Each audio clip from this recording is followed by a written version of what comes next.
Montana Territory, spring of 1858. The last snows had melted from the high passes 3 weeks prior, leaving the mountain meadows waterlogged and the creeks running wild with snowmelt that carried the smell of pine and ancient stone. The trading post sat in a clearing, hacked from dense timber, its squared logs chinked with clay and moss, its shake roof leaking in 4 places now, instead of 3. The oiled paper windows had torn last winter and been patched with strips of deer hide that let in light, but no view, and the porch sagged on the east end where a support beam had rotted through and nobody had the money or energy to replace it. Inside the main room carried the permanent scent of old smoke, cured meat and furs that had hung too long without selling.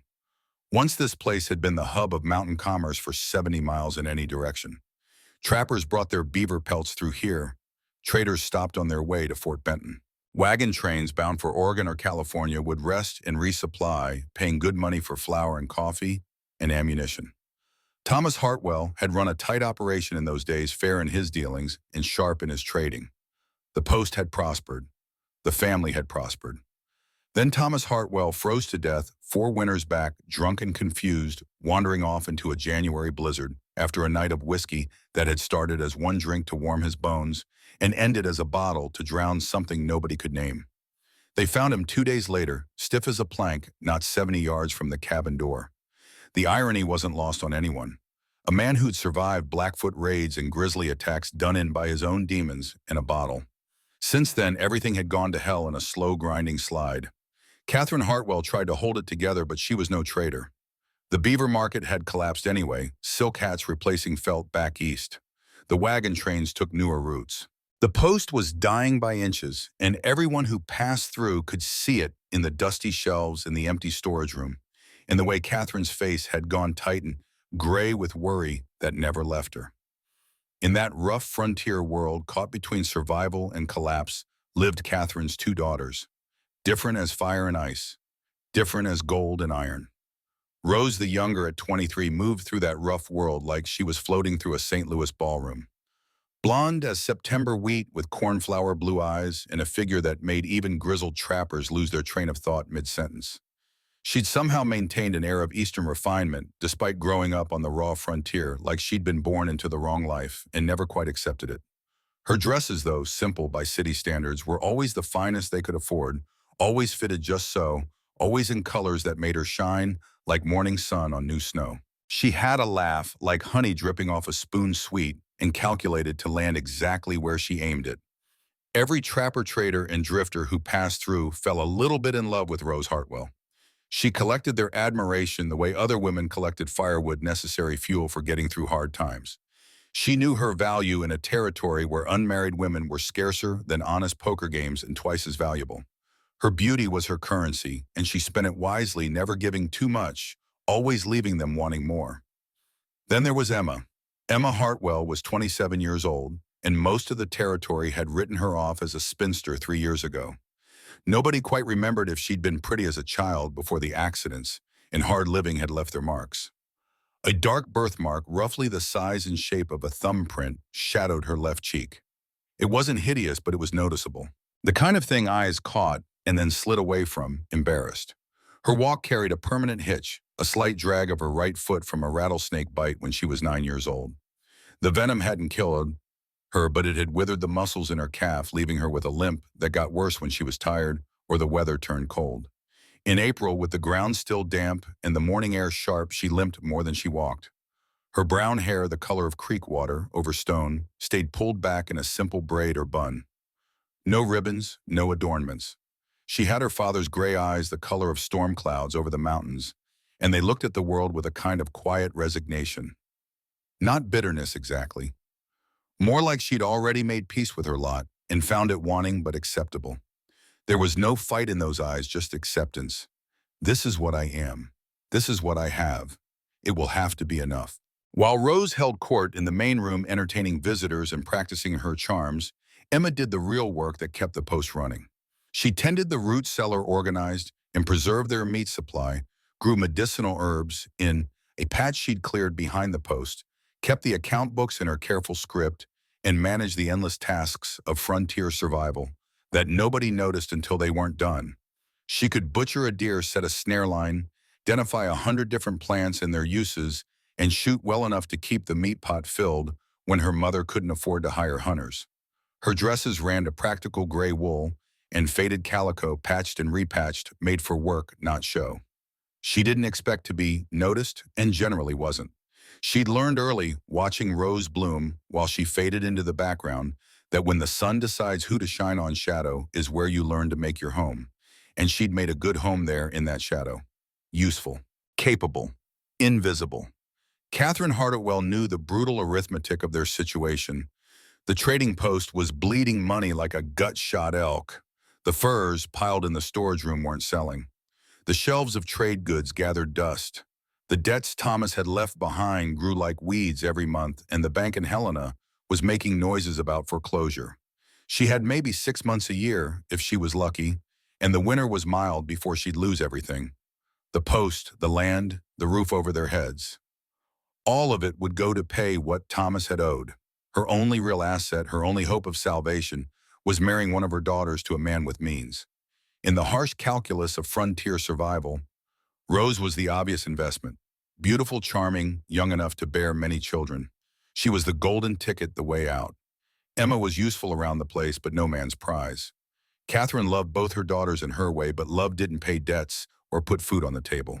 Practicality did. And practically speaking, Emma's best use was helping run things until Rose caught the right husband. That April morning when word came that Cole Bennett was riding in and looking to marry Catherine, felt something like hope for the first time in months. She'd heard of Bennett, everyone in the territory had. He was maybe 39 or 40, depending on who you asked.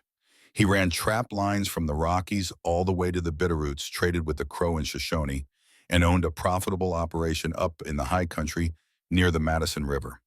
More importantly, he had money. Not rich by Eastern standards, but by Montana Territory standards. In 1858, he was solid, reliable, successful. Word was he wanted a wife. Not for love or companionship, just someone practical to help run his operation, cook his meals, mend his gear, keep a home in the wilderness. Some said he'd been widowed young and never recovered. Others claimed he'd never married at all, that some woman back east had broken his heart so thoroughly he'd come west to forget, and had spent the last 15 years doing exactly that, trapping beaver and building walls around whatever heart he had left. The post erupted in a flurry of preparation.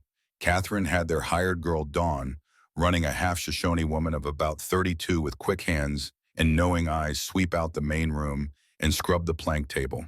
She set out their best tin cups, the ones without dents, and pulled out a side of venison to make a decent stew. She sent Emma to gather fresh herbs and Rose to make herself presentable. Rose needed no encouragement. She understood the opportunity immediately. This wasn't just another trapper passing through. This was a man with means looking for a wife. She disappeared into the small room that she shared with Emma and emerged an hour later, transformed. Her best dress, the blue calico with the tiny white flowers that made her eyes even bluer. Her blonde hair brushed until it shone like spun gold and arranged to fall in careful waves over her shoulders. A touch of berry stain on her lips and cheeks. She looked like a princess somehow misplaced in the wilderness, beautiful and delicate and entirely out of place, which was exactly the effect she wanted. Emma, meanwhile, was out back, splitting kindling, sleeves rolled up to her elbows, hands already rough and stained with work. Nobody thought to call her in. Nobody considered she might want to make herself presentable too. She was just Emma after all, the useful one, the one who kept things running, not the one anyone came to see.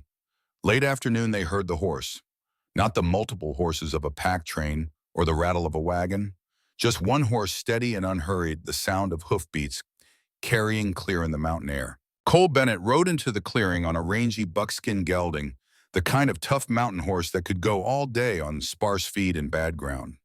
He sat his saddle like he'd grown there easy and natural, a man completely at home in wild country. He was tall, over 6 feet, with the lean, corded build of someone who lived on venison and hard work. His face was weathered dark from sun and wind, carved into hard angles that suggested nothing came easy, and he preferred it that way. Dark beard touched with gray, trimmed close. Dark hair hanging past his collar under a wide-brimmed hat that had seen better years. He wore buckskin trousers stained and worn a wool shirt gone gray from countless washings and a beaded vest that looked like crowwork. A Hawken rifle rode in a scabbard on his saddle, and a big knife hung at his belt. He looked exactly like what he was, a man who lived in the mountains and answered to nobody. His eyes, when they swept the post, were dark and unreadable. Not cold exactly, but guarded, watchful. The eyes of a man who'd learned not to give anything away for free. Catherine greeted him with the closest thing to grace she could muster. "Mr. Bennett, we're honored. Please come sit. We've got stew and fresh cornbread." He dismounted with economical movements, no wasted motion, and tied his horse to the porch rail.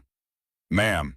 His voice was deep, rough-edged, the voice of a man who spent more time talking to horses in mountains than people. They served the meal under the big cottonwood tree in the yard, the only spot with enough shade this time of day. The plank table wobbled on the uneven ground. Tin plates, horn-handled utensils, food that was good and plain. Catherine sat at one end, Rose on one side, positioned to catch the best light, an empty seat across from her, obviously intended for Bennett. He sat. Rose turned the full force of her attention on him, and it was considerable. She had that gift, making a man feel like he was the only person in the world when she looked at him. "Mr. Bennett Mothers told me so much about your success in the mountains. It must be terribly exciting living so wild and free." He spooned stew into his mouth, chewed, swallowed. "It's living. Not much exciting about checking trap lines in January." She laughed like he'd said something clever. "Oh, but surely there must be adventures. Encounters with Indians, dangerous animals, those sorts of things." "Indians are mostly just people trying to get by, same as anyone. Animals are dangerous if you're stupid around them. Mostly it's cold, wet work that breaks your back and makes you old before your time." He ate methodically, not impolite but not engaged either. Rose tried again, shifting tactics. "Still, a man of your capabilities must have interesting stories." "Got a few." He didn't elaborate. Catherine jumped in, trying to smooth the conversation. "Rose is quite accomplished herself. She sews beautifully, plays the fiddle, sings. She'd make a fine frontier wife, capable and cultured both." "I'm sure she would." Non-committal. His eyes flicked across the yard, taking in the posts, the outbuildings, the state of things. Assessing, calculating. Then his gaze caught on something. Emma had emerged from behind the storehouse carrying an armload of split wood. She wore a faded dress the color of old smoke patched at the elbows. Her braid had half come loose, strands of brown hair escaping around her face. She was limping more than usual, the leg clearly tired from a long day's work. She didn't see them under the tree, or if she did, she gave no sign. She just headed for the woodpile, intent on her task. Bennett watched her stack the wood with practiced efficiency, every movement economical, purposeful, the way she tested each piece to make sure it would burn clean, the way she arranged the pile for easy access. Small things, but they spoke of competence, of someone who thought ahead. "Who's that?" Catherine glanced over, surprised. "Oh, that's Emma, my eldest. She manages most of the practical affairs around here." "Emma." He repeated it like he was testing the name, testing the weight of it. He watched her finish with the wood and head back toward the storehouse, favoring that bad leg, but not letting it stop her. Then he set down his spoon and looked directly at Catherine. "Ma'am, I appreciate the hospitality and the meal, but I should be clear about why I came." "Of course." Catherine sat straighter. Rose leaned forward slightly, her smile perfect. Bennett cleared his throat, clearly uncomfortable with what he was about to say. "I need a wife. Not for romance or companionship. I need someone practical. Someone who can work hard, won't complain about rough living, and won't expect things I can't give. I've been asking around, and folks said you had daughters of marrying age." "We do indeed." Catherine gestured to Rose. He nodded slowly, then with the same directness he'd used to discuss the price of beaver pelts. "With due respects to your household, ma'am, I'd like permission to court Emma." The silence that followed was so complete you could hear the cottonwood leaves rustling overhead. A crow called from somewhere in the pines. The creek running past the property murmured over stones. Catherine's face went blank with shock. Rose's smile froze, then cracked, then shattered into something ugly before she could control it. Her face flushed red, then white, the color draining away like water from a broken dam. Emma, who'd been heading back toward them and was close enough now to hear, stopped walking. She stood maybe 20 feet away, wood chips still clinging to her dress, strands of hair stuck to her sweaty forehead, one hand unconsciously rubbing her bad leg. Her gray eyes went wide, not with joy or excitement, but with pure confusion. The word came out harder than she probably intended, sharp with years of being overlooked, years of being the one nobody chose. Why, Bennett stood, walked across the yard to stand in front of her. Up close, she had to tilt her head back to look at him. He was much taller, much broader, but he didn't loom. He just stood there, solid as a pine tree, and looked at her with those dark, guarded eyes. Because you're practical. Because you don't expect things you can't have.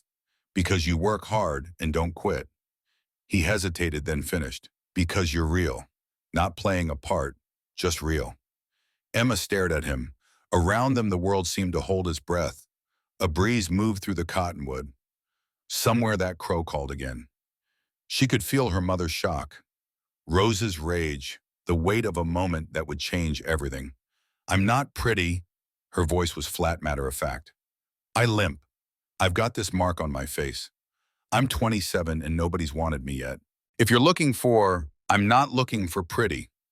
He interrupted her, and there was something in his voice now. Something like certainty. I'm looking for someone who won't break when the snow's 10 feet deep and the meat's running low. Someone who knows how to survive. That you, she held his gaze. Her chin came up slightly. Something shifted in her posture, some old spine of pride she'd thought was long buried. Yes. Then that's why. He glanced back at Catherine. Ma'am, do I have your permission? Catherine looked like she'd been hit with a board. Beside her, Rose had gone completely still, her face a mask of barely controlled fury. This wasn't how it was supposed to go. This wasn't the plan. Rose was the prize. Emma was just Emma, useful but unremarkable, the sister who existed to make Rose shine brighter by comparison. But Catherine was also practical. Bennett was solid, established, exactly what they needed. And he wanted Emma. It made no sense, but refusing him would be foolish. They couldn't afford foolish. They couldn't afford anything except survival. Yes, you have my permission, if Emma is willing. Bennett looked back at Emma. Well, Emma's hands were shaking slightly. She clasped them together to still them. Every instinct told her this was wrong, that there had to be a catch, that men like him didn't choose women like her. But he stood there waiting, patient and serious, and there was no deception in his face, just certainty. Like he'd already made the calculation and arrived at the answer, and the answer was her. Yes, her voice was stronger now. I'm willing. Something shifted in his expression. Too quick to read. Relief maybe, or satisfaction at a good trade made.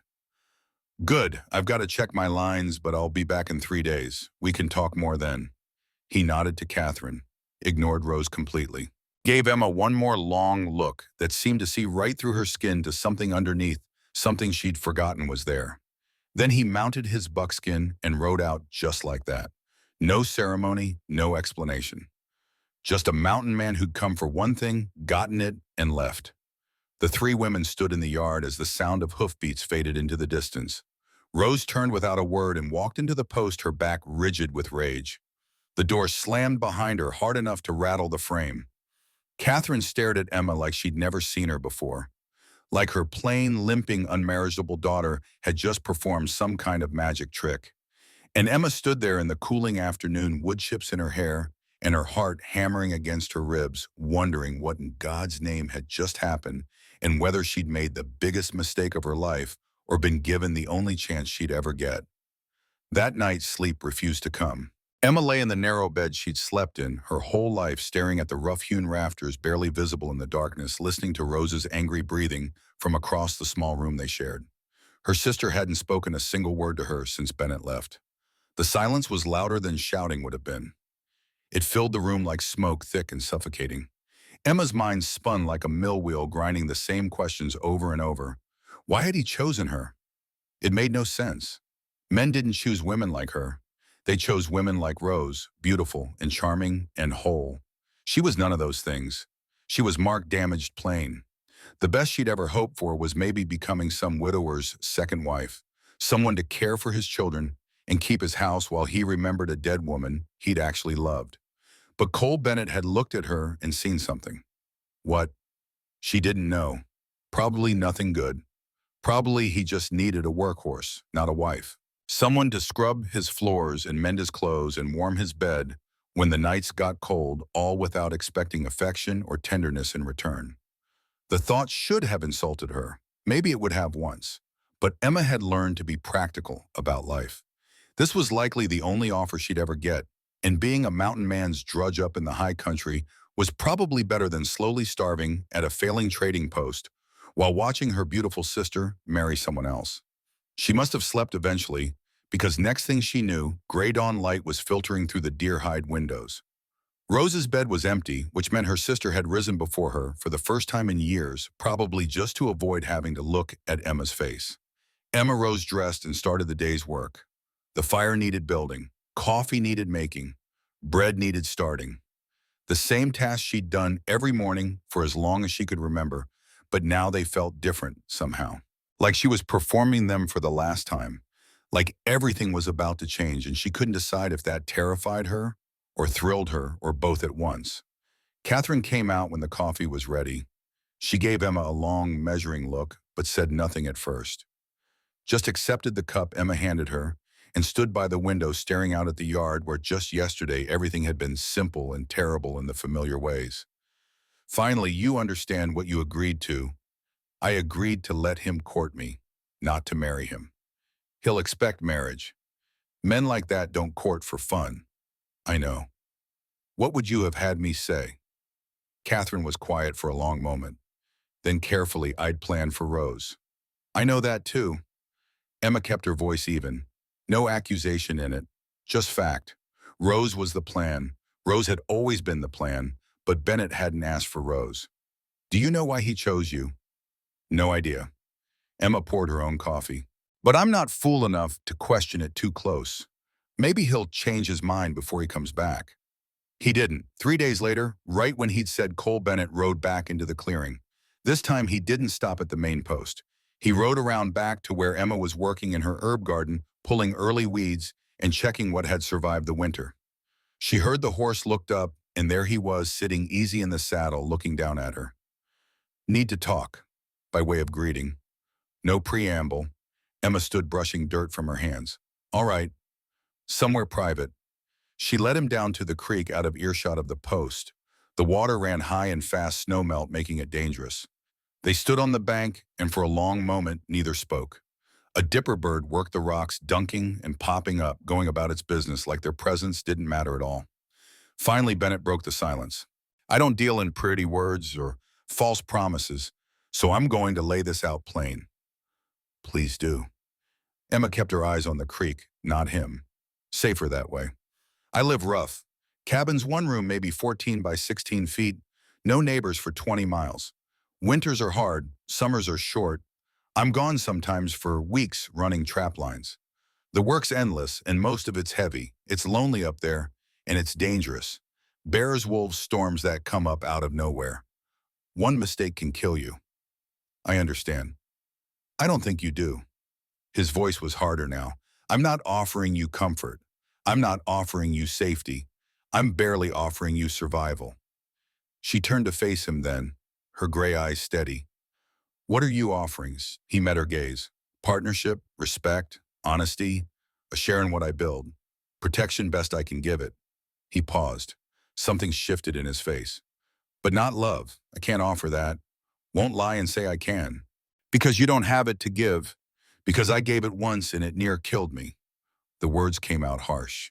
Then he checked himself like he'd revealed more than he meant to. Woman back in Pennsylvania. Was young and stupid. Thought we'd marry. She left 2 days before the wedding. Ran off with a cavalry officer heading west. Left me a note saying I was too hard, too cold, too much wilderness, and not enough civilization. I'm sorry. Don't be. She was right. I am those things. That's why I'm here instead of there. He shifted his weight. So I'm telling you straight. I'll be faithful. I'll work hard. I'll provide. But I can't give you softness or sweet words or whatever women dream about. That's not in me anymore.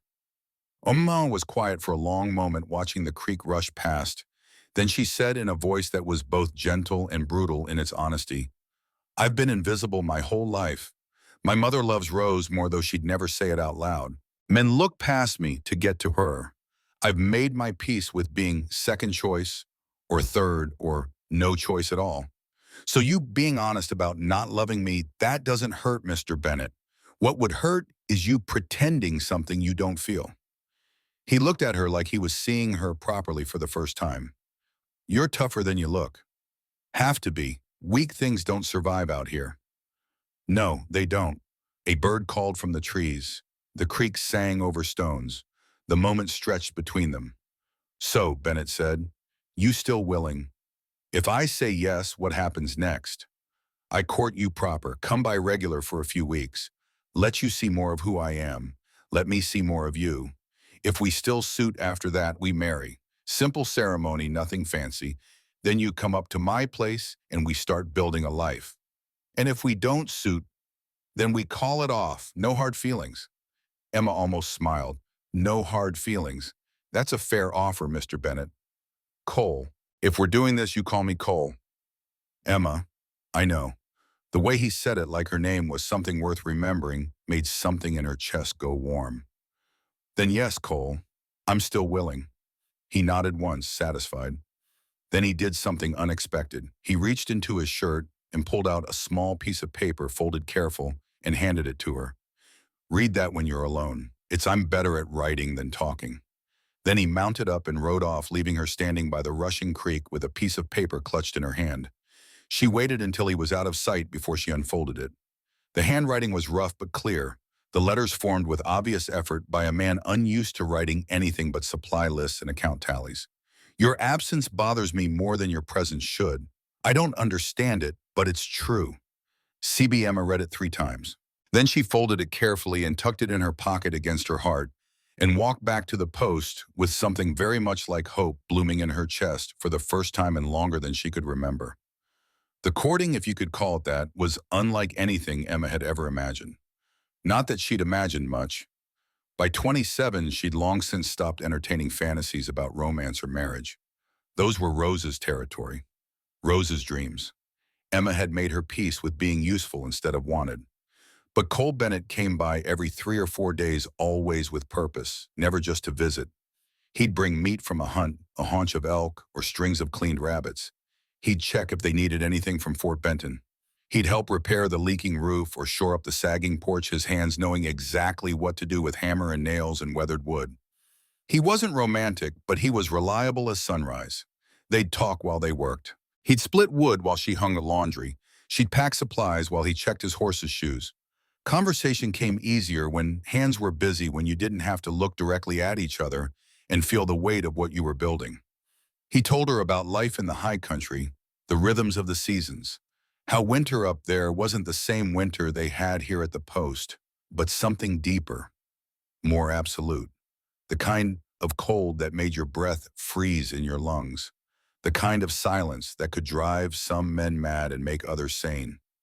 He'd seen both, men who came up into the mountains looking for solitude and found only loneliness and left broken.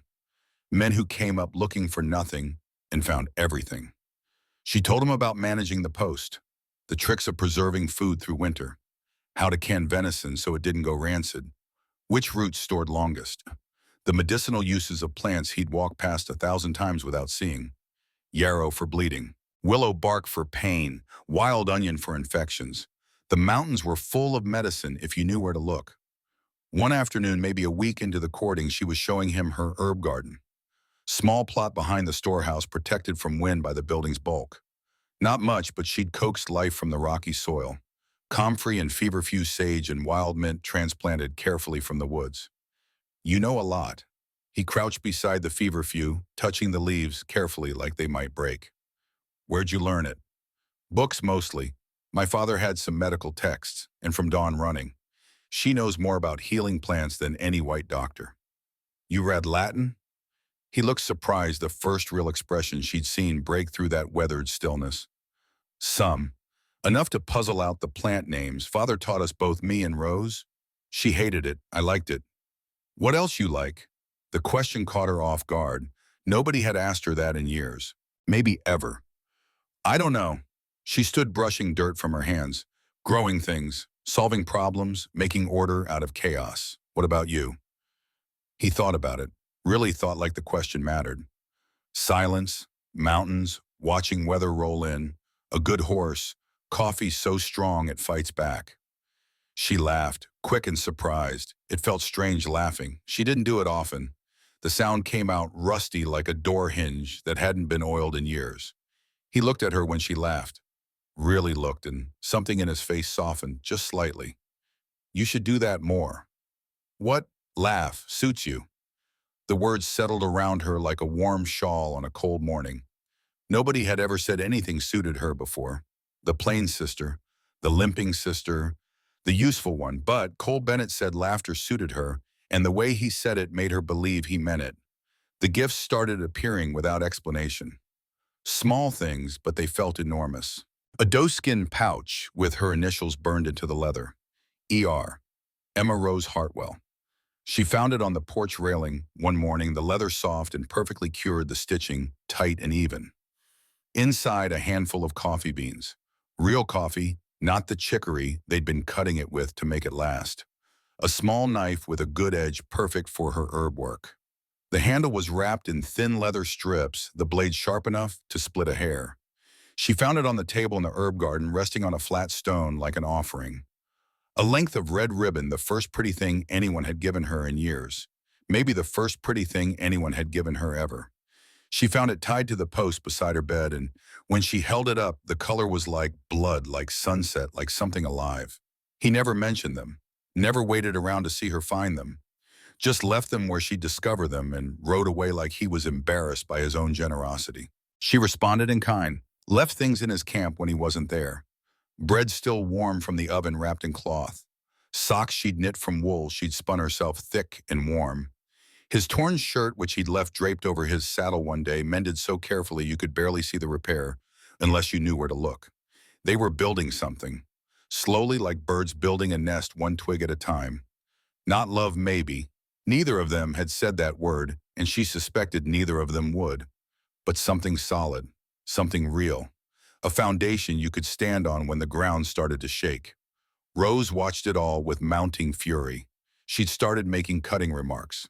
Little poisonous observations delivered with a smile that didn't reach her eyes. I suppose Emma's just his type, sturdy, like a plow horse. Or, I hear mountain men don't expect much, lucky for some. Emma ignored her. It was easier than fighting. Rose had always been like this when she didn't get what she wanted. Sharp and mean, her beauty turning into a weapon she wielded without care for who got hurt. Emma had spent a lifetime developing calluses against her sister's cruelty. One more layer wouldn't make much difference. But one evening Rose went too far. They were all in the main room after supper. Cole had stayed late helping Catherine figure out her account books, which were a mess of crossed-out numbers and desperate calculations. The debts were worse than Emma had thought, worse than Catherine had let on. They had maybe 3 months before the bank came calling, not 6. The discovery sat heavy in the room like smoke. Rose sat by the fire sewing, or pretending to sew. Mostly she was watching Cole with those blue eyes that usually made men stupid. But Cole kept his attention on the numbers, running his finger down columns, making notes in the margin with a stub of pencil. Finally Rose spoke. Her voice was sweet as poisoned honey. Tell me, Mr. Bennett, what is it that draws a man to someone so very practical? I've always wondered. Cole looked up from the account books. His face was unreadable. Guess I'm a practical man. Oh, I'm sure. Rose's smile could have cut glass. But still, don't you ever want something more, something beautiful to come home to instead of just useful? The room went very quiet. Emma's hands stilled on the beans she was shelling. Catherine looked horrified, but before she could intervene, Cole spoke. His voice was calm, almost gentle, which made his words hit harder. Beauty is like a fancy knife. Looks good hanging on the wall. He paused, let the silence stretch. But when you need to actually cut something, you want a blade that works. Something with a good edge. Balance, weight. Something you can depend on when it matters. He went back to the accounts. I'll take dependable over decorative every time. Rose's face went white, then red, then white again, the color draining away like water down a gully. She stood abruptly, murmured something about a headache that nobody believed, and fled to her room.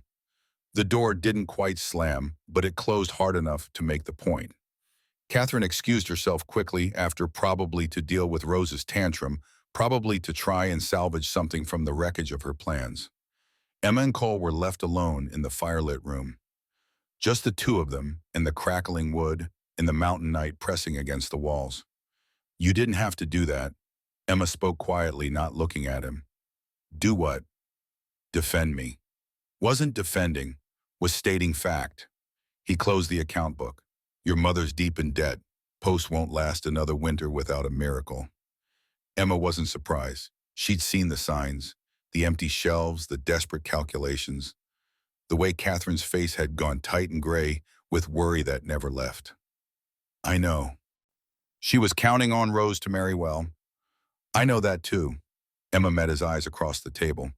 And now she's got you marrying me instead. And she's wondering if she made a mistake letting it happen. Did she? Won't know until we try. He stood, moved closer. They were alone properly, alone for the first time. The fire crackled. Outside, a coyote yipped in the distance, its cry sharp and lonely in the dark. Emma. Her name in his mouth sounded different, substantial, like it meant something. I need you to understand something. What? This thing between us, whatever it is, it's not what you probably dreamed about as a girl. It won't be poetry and flowers and sweet words. I stopped dreaming about those things a long time ago, Cole. But it'll be real. He took another step closer. I swear that to you. It'll be real. She nodded, her throat felt tight. That's enough. Real is enough. He reached out slowly, giving her time to pull away, and took her hand. His palm was calloused, warm, strong. He held her hand carefully like it was something valuable, like it mattered. Neither of them spoke. They just stood there in the firelight holding hands, and it felt like a promise neither knew quite how to name. The fire popped. The wind moved against the windows. Somewhere in the building, Rose was crying or raging or both. But in this room, in this moment, there was only the two of them, and the warmth of skin against skin, and the understanding that they were choosing each other choosing to build something from nothing and see what held. When Cole finally left, riding out into the dark with only starlight to guide him, Emma stood on the porch and watched until she couldn't see him anymore. Her hand still felt warm where he'd held it. The red ribbon was tied around her wrist, bright against her skin, even in the dim light from the doorway. Behind her, she heard Catherine moving in the post. Her mother didn't come out, didn't say anything. Just let Emma stand there in the cold spring night, watching the space where Cole Bennett had disappeared, feeling like something fundamental had shifted in the world, and she couldn't go back even if she wanted to. The days that followed developed their own rhythm. Cole came by almost daily now, the courting period taking on a shape and weight. He brought news from Fort Benton, tensions with the Blackfoot to the north, a new trail opening up toward the Bitterroots, rumors of gold strikes that would bring floods of people and change everything. He also brought more practical things. Salt, which they were running low on, a bolt of calico cloth Catherine couldn't afford but needed, small game he'd trapped, rabbits and grouse contributions to the pot that kept them fed.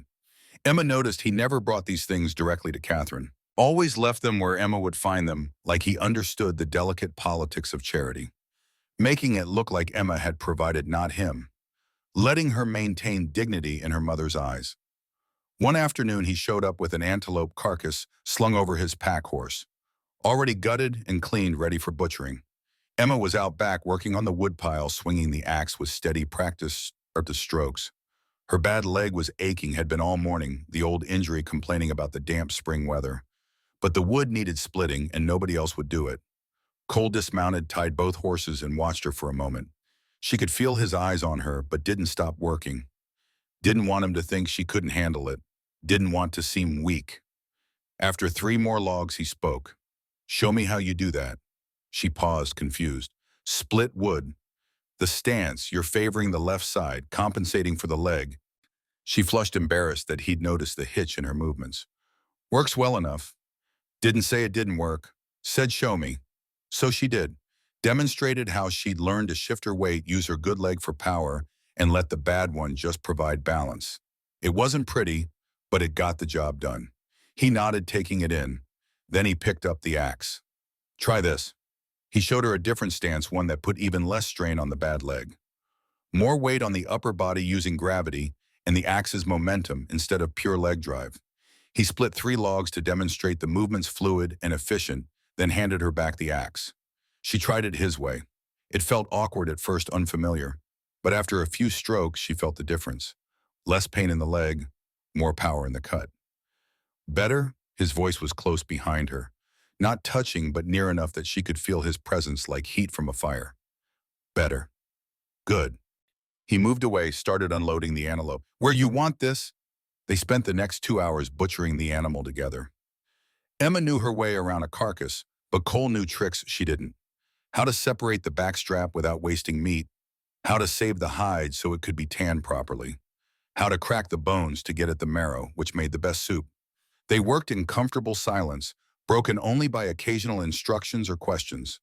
When they were done, the meat was hanging in the smokehouse, the hide was scraped and salted, the bones were set aside for soup stock, and Emma's hands were stained red up to the wrists. Cole went to the water barrel, washed his hands, then held out the dipper to her. She drank, and the water was cold and clean and tasted like snowmelt from the high peaks. You're good at this. She wiped her mouth with the back of her hand. Had to be. Nobody else was going to do it. That's not what I mean. He leaned against the smokehouse wall, looking at her with those dark, unreadable eyes. You're good at surviving, at making do, at taking what you have and making it enough. Didn't have much choice. Always a choice. Some people break. You didn't. The words settled over her like a benediction, validation she hadn't known she needed. Her whole life being useful had been the consolation prize, the thing you became when you couldn't be beautiful or charming or wanted. But Cole made it sound like something else, like strength, like virtue. Thank you. Her voice came out rough. For what? For seeing that. He nodded, pushed off from the wall. For a moment she thought he might reach for her hand again, or touch her shoulder, or make some gesture of connection. But he just picked up his hat, settled it on his head, and moved toward his horse. 3 more days. She blinked. What? 3 more days, and I figure we'll know if this suits, if we suit.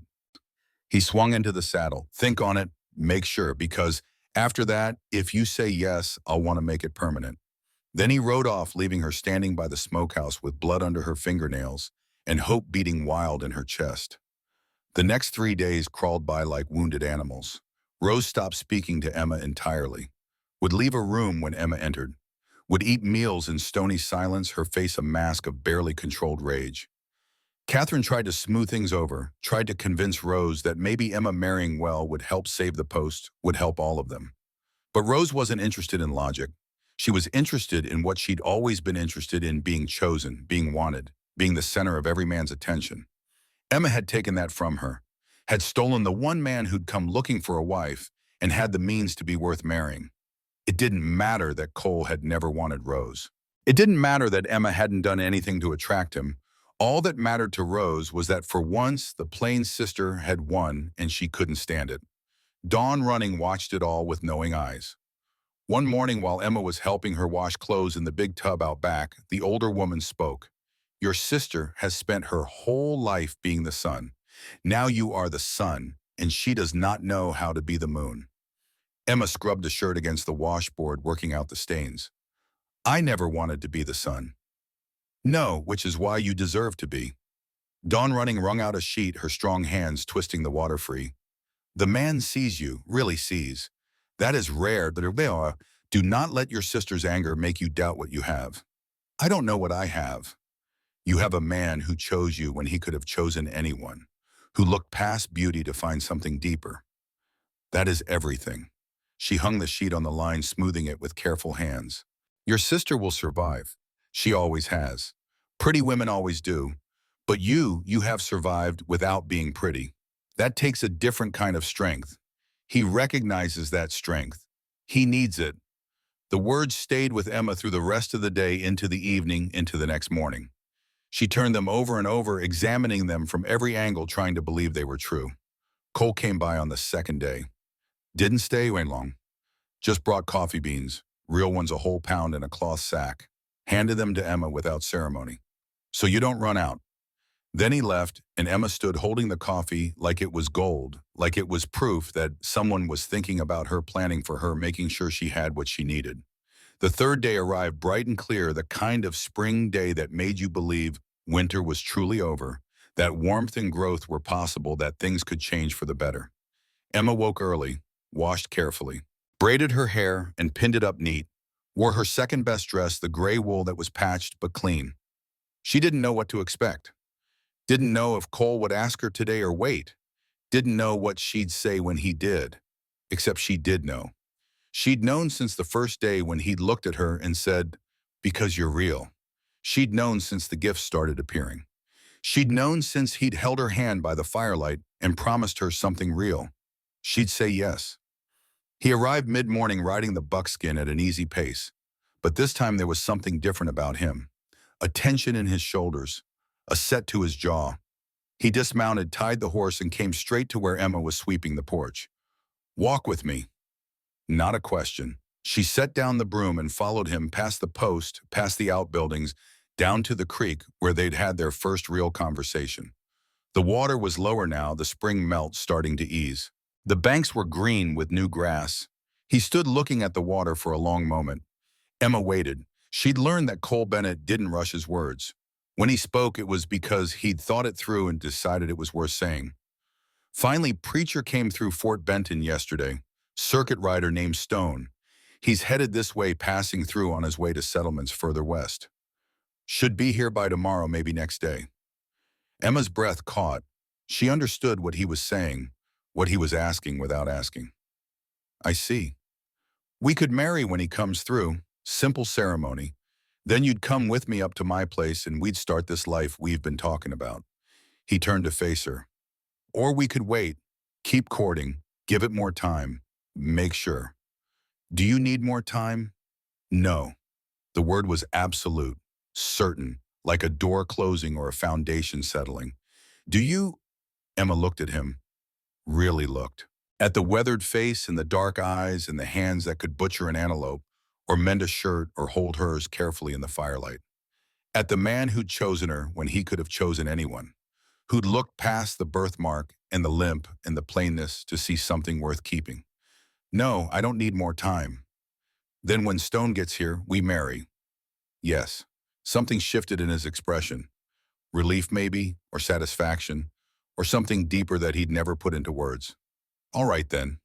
He reached into his pocket and pulled out something small, wrapped in cloth, handed it to her. She unwrapped it carefully. A ring, simple silver band unadorned. The kind of ring you could wear while working and not worry about losing. Practical. Perfect. "Belonged to my mother, only thing I have from her." Emma's throat went tight. She looked up at him, this man she barely knew, and was about to bind her life to, and saw vulnerability in his eyes for the first time. This mattered to him. She mattered to him. More than he was willing to say out loud, but the ring said it for him. "I'll take good care of it." "I know you will." He took it back from her just for a moment and slipped it onto her left hand. It fit perfectly, like it had been waiting for her all along. They stood by the creek, her hand in his, the ring catching the sunlight. And for the first time since this strange courtship had begun, Cole Bennett smiled. Really smiled.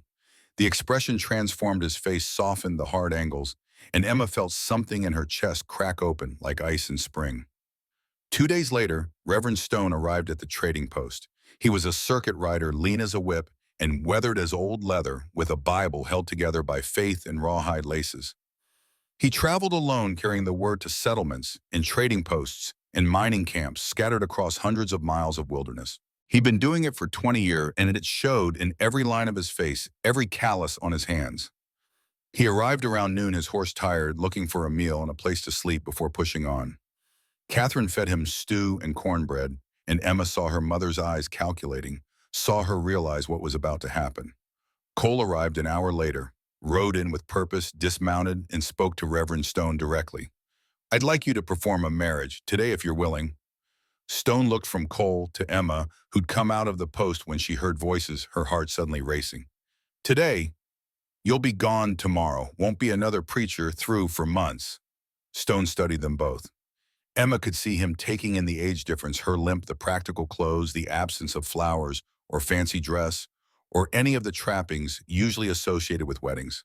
But he'd been on the frontier long enough to understand how things worked out here. Romance was a luxury. Survival was necessity. The young lady is willing, Emma stepped forward. I am.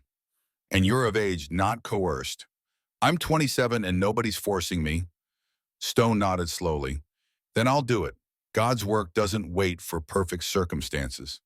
He looked at Catherine. Ma'am, you have objections? Catherine opened her mouth, closed it. Emma could see the calculations running behind her eyes, the debts, the failing post, the fact that Cole Bennett was solid and established and might help them survive the coming winter, even if it was Emma marrying him instead of Rose. No objections. Then we'll have a wedding. It happened fast, too fast for Emma to think, which was probably for the best.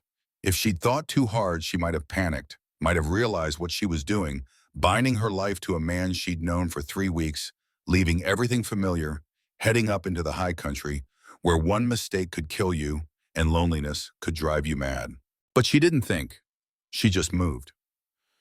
Catherine helped her change into her best dress, the dark blue wool that was usually saved for Sundays, helped her rebraid her hair and pin it up proper. No veil, no flowers, no pretense. Just Emma Hartwell about to become Emma Bennett. Rose refused to come out of her room. Catherine begged, pleaded, but the door stayed locked, and finally Catherine gave up. Let her elder daughter sulk. She had a wedding to witness. They gathered under the cottonwood tree where Cole had first asked to court Emma. Just the 5 of them, McCole Reverend and Stone Catherine, and Dawn Running, who'd come without invitation, but whose presence felt right somehow. A witness to something she seemed to understand better than any of them. Stone opened his worn Bible. The pages were thin as onion skin, covered in notes and underlining evidence of 20 years' hard use. Dearly beloved, we are gathered in the sight of God to join this man and this woman in holy matrimony. The familiar words rolled over Emma like water. She heard them but didn't really listen. She was too aware of Cole standing beside her, solid and real, his presence changing everything. Marriage is not to be entered into lightly, but reverently, deliberately, and in accordance with the purposes for which it was instituted by God. The afternoon sun filtered through the cottonwood leaves, making patterns of light and shadow on the ground. A hawk called from somewhere high above. The world kept turning. Do you, Cole Bennett, take this woman to be your lawfully wedded wife, to have and to hold from this day forward, for better or worse, for richer or poorer, in sickness and in health, till death do you part? Cole's voice was steady, no hesitation. I do. And do you, Emma Hartwell, take this man to be your lawfully wedded husband, to have and to hold from this day forward, for better or worse, for richer or poorer, in sickness and in health, till death do you part? Emma looked at Cole, really looked. His dark eyes met hers, and in them she saw no love, no passion, but something maybe more valuable than certainty, decision choice. He had chosen her knowing full well what he was getting. No illusions, no fantasies, just her exactly as she was. I do. Her voice came out stronger than she expected. Clear, sure. By the power vested in me by God in the territory of Montana, I now pronounce you man and wife. Stone looked at Cole. You may kiss your bride. Cole hesitated, just a fraction of a second. Then he leaned down, his hand coming up to cup her jaw with surprising gentleness, and kissed her. It was brief, almost formal, but his lips were warm, and his hand on her face was careful, like she was something that mattered. When he pulled back, something in his eyes had shifted, softened maybe, or opened. They signed the record book. Cole's signature bold and clear, Emma's smaller but equally steady.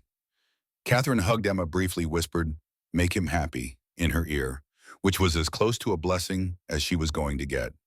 Dawn Running smiled and squeezed Emma's hand. You will do well, both of you. Then it was done. Emma Hartwell was now Emma Bennett, wife to a mountain man bound to a life she could barely imagine, and a man she barely knew. The enormity of it should have terrified her. Instead, she felt oddly calm, like she'd been holding her breath for 27 years and could finally exhale. Cole brought the pack horse around, already loaded with Emma's belongings. She didn't have much to show for a life. A trunk with her clothes, her books, her herbs, some cooking implements, her father's medical texts. Not enough to fill even one horse, really. Her whole life packed up and ready to move in less than an hour. He helped her mount the paint mare he'd brought for her. His hand steadied her when her bad leg made mounting awkward. He didn't comment on the weakness, just helped matter-of-factly, then swung onto his buckskin. They rode north, leaving the trading post behind. Catherine stood on the porch watching them go. Dawn Running raised one hand in farewell. The post itself sagged and tired, already fading into memory. Emma didn't look back. There was nothing there for her anymore. Whatever future she had was ahead up in the mountains with the man riding beside her who'd promised her something real. The trail climbed steadily, following creek beds and game trails, moving from valley into higher country. The pines grew thicker, the air cooler and cleaner. Cole led, she followed, and they didn't talk much. There wasn't much to say.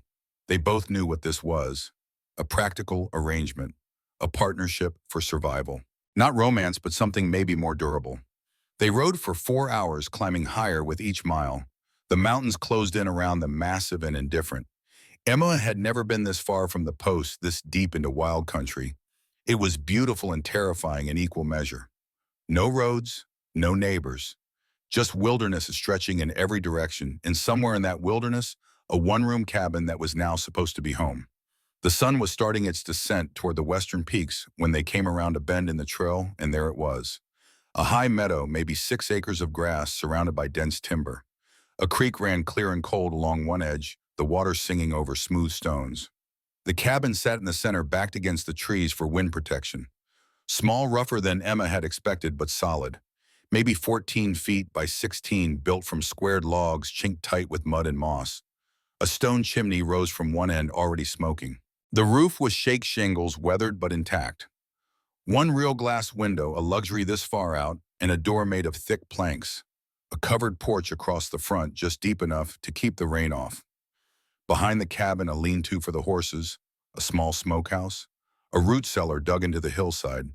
Furs hung stretched on frames, drying in the mountain air. Tools hung neat on wall pegs under the porch roof. Everything in its place. Everything organized. The home of a man who lived alone and liked order. Emma took it all in. This was it. This was home now. No going back. It's not much. Cole's first words in an hour. It's more than I expected. She answered honestly. She'd half imagined a canvas tent or a lean-to. This was a real home, rough, but solid. A place that could keep you alive through a Montana winter. He dismounted, helped her down. His hands lingered on her waist for just a moment, then he released her and started unpacking. I'll show you around. Get you settled. The inside was dim until he lit a lamp. Then it emerged from shadow. One room like he'd said, but well organized. A bed built into one corner, wide enough for 2, covered with buffalo robes and wool blankets. A table and 2 chairs near the fireplace. Shelves on the walls holding supplies, tools, books. A trunk, some pegs for hanging clothes. The fireplace with a good crane for hanging pots. Clean, spare, masculine. But the fire was already laid and burning, which meant he'd ridden up ahead of her at some point to prepare. That's the bed. He stated the obvious because they were both thinking about it. About the fact that they were married now and this was their wedding night, and the bed was right there. We can sleep in the... No, Emma interrupted him, her voice firm. We're married. This is a small cabin. It'll be cold come winter. Sharing a bed is practical.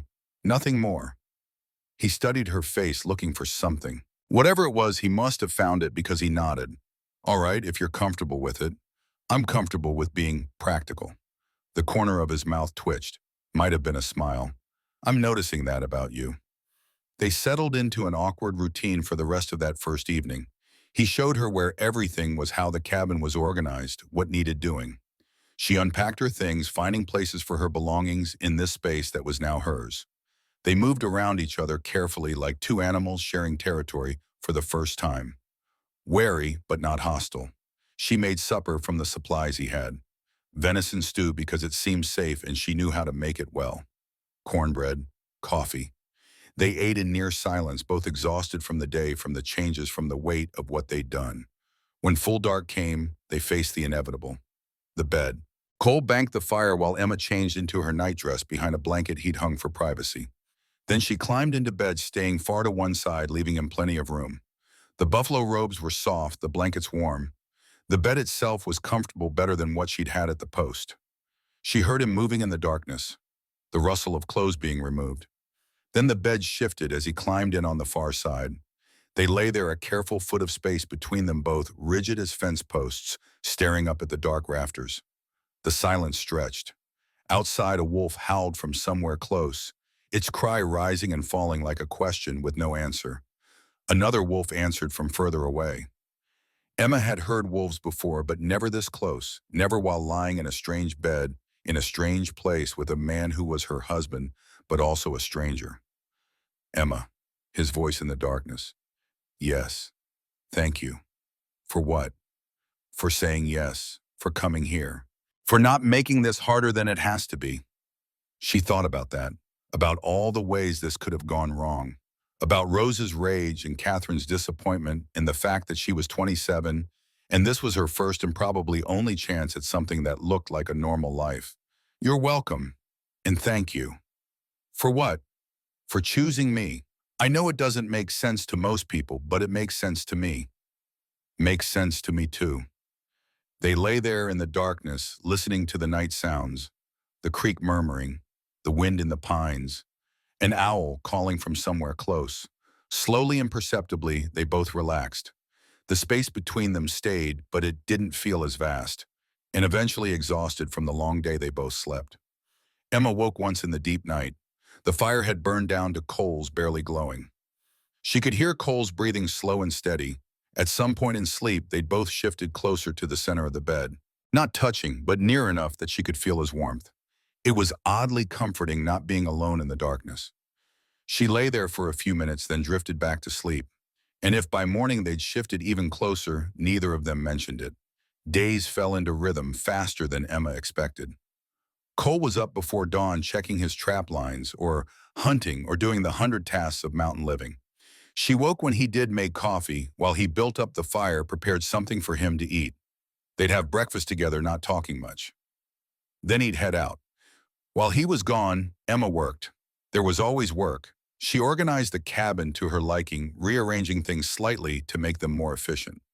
She tended the small garden plot he'd carved out of the meadow, coaxing vegetables from the short growing season.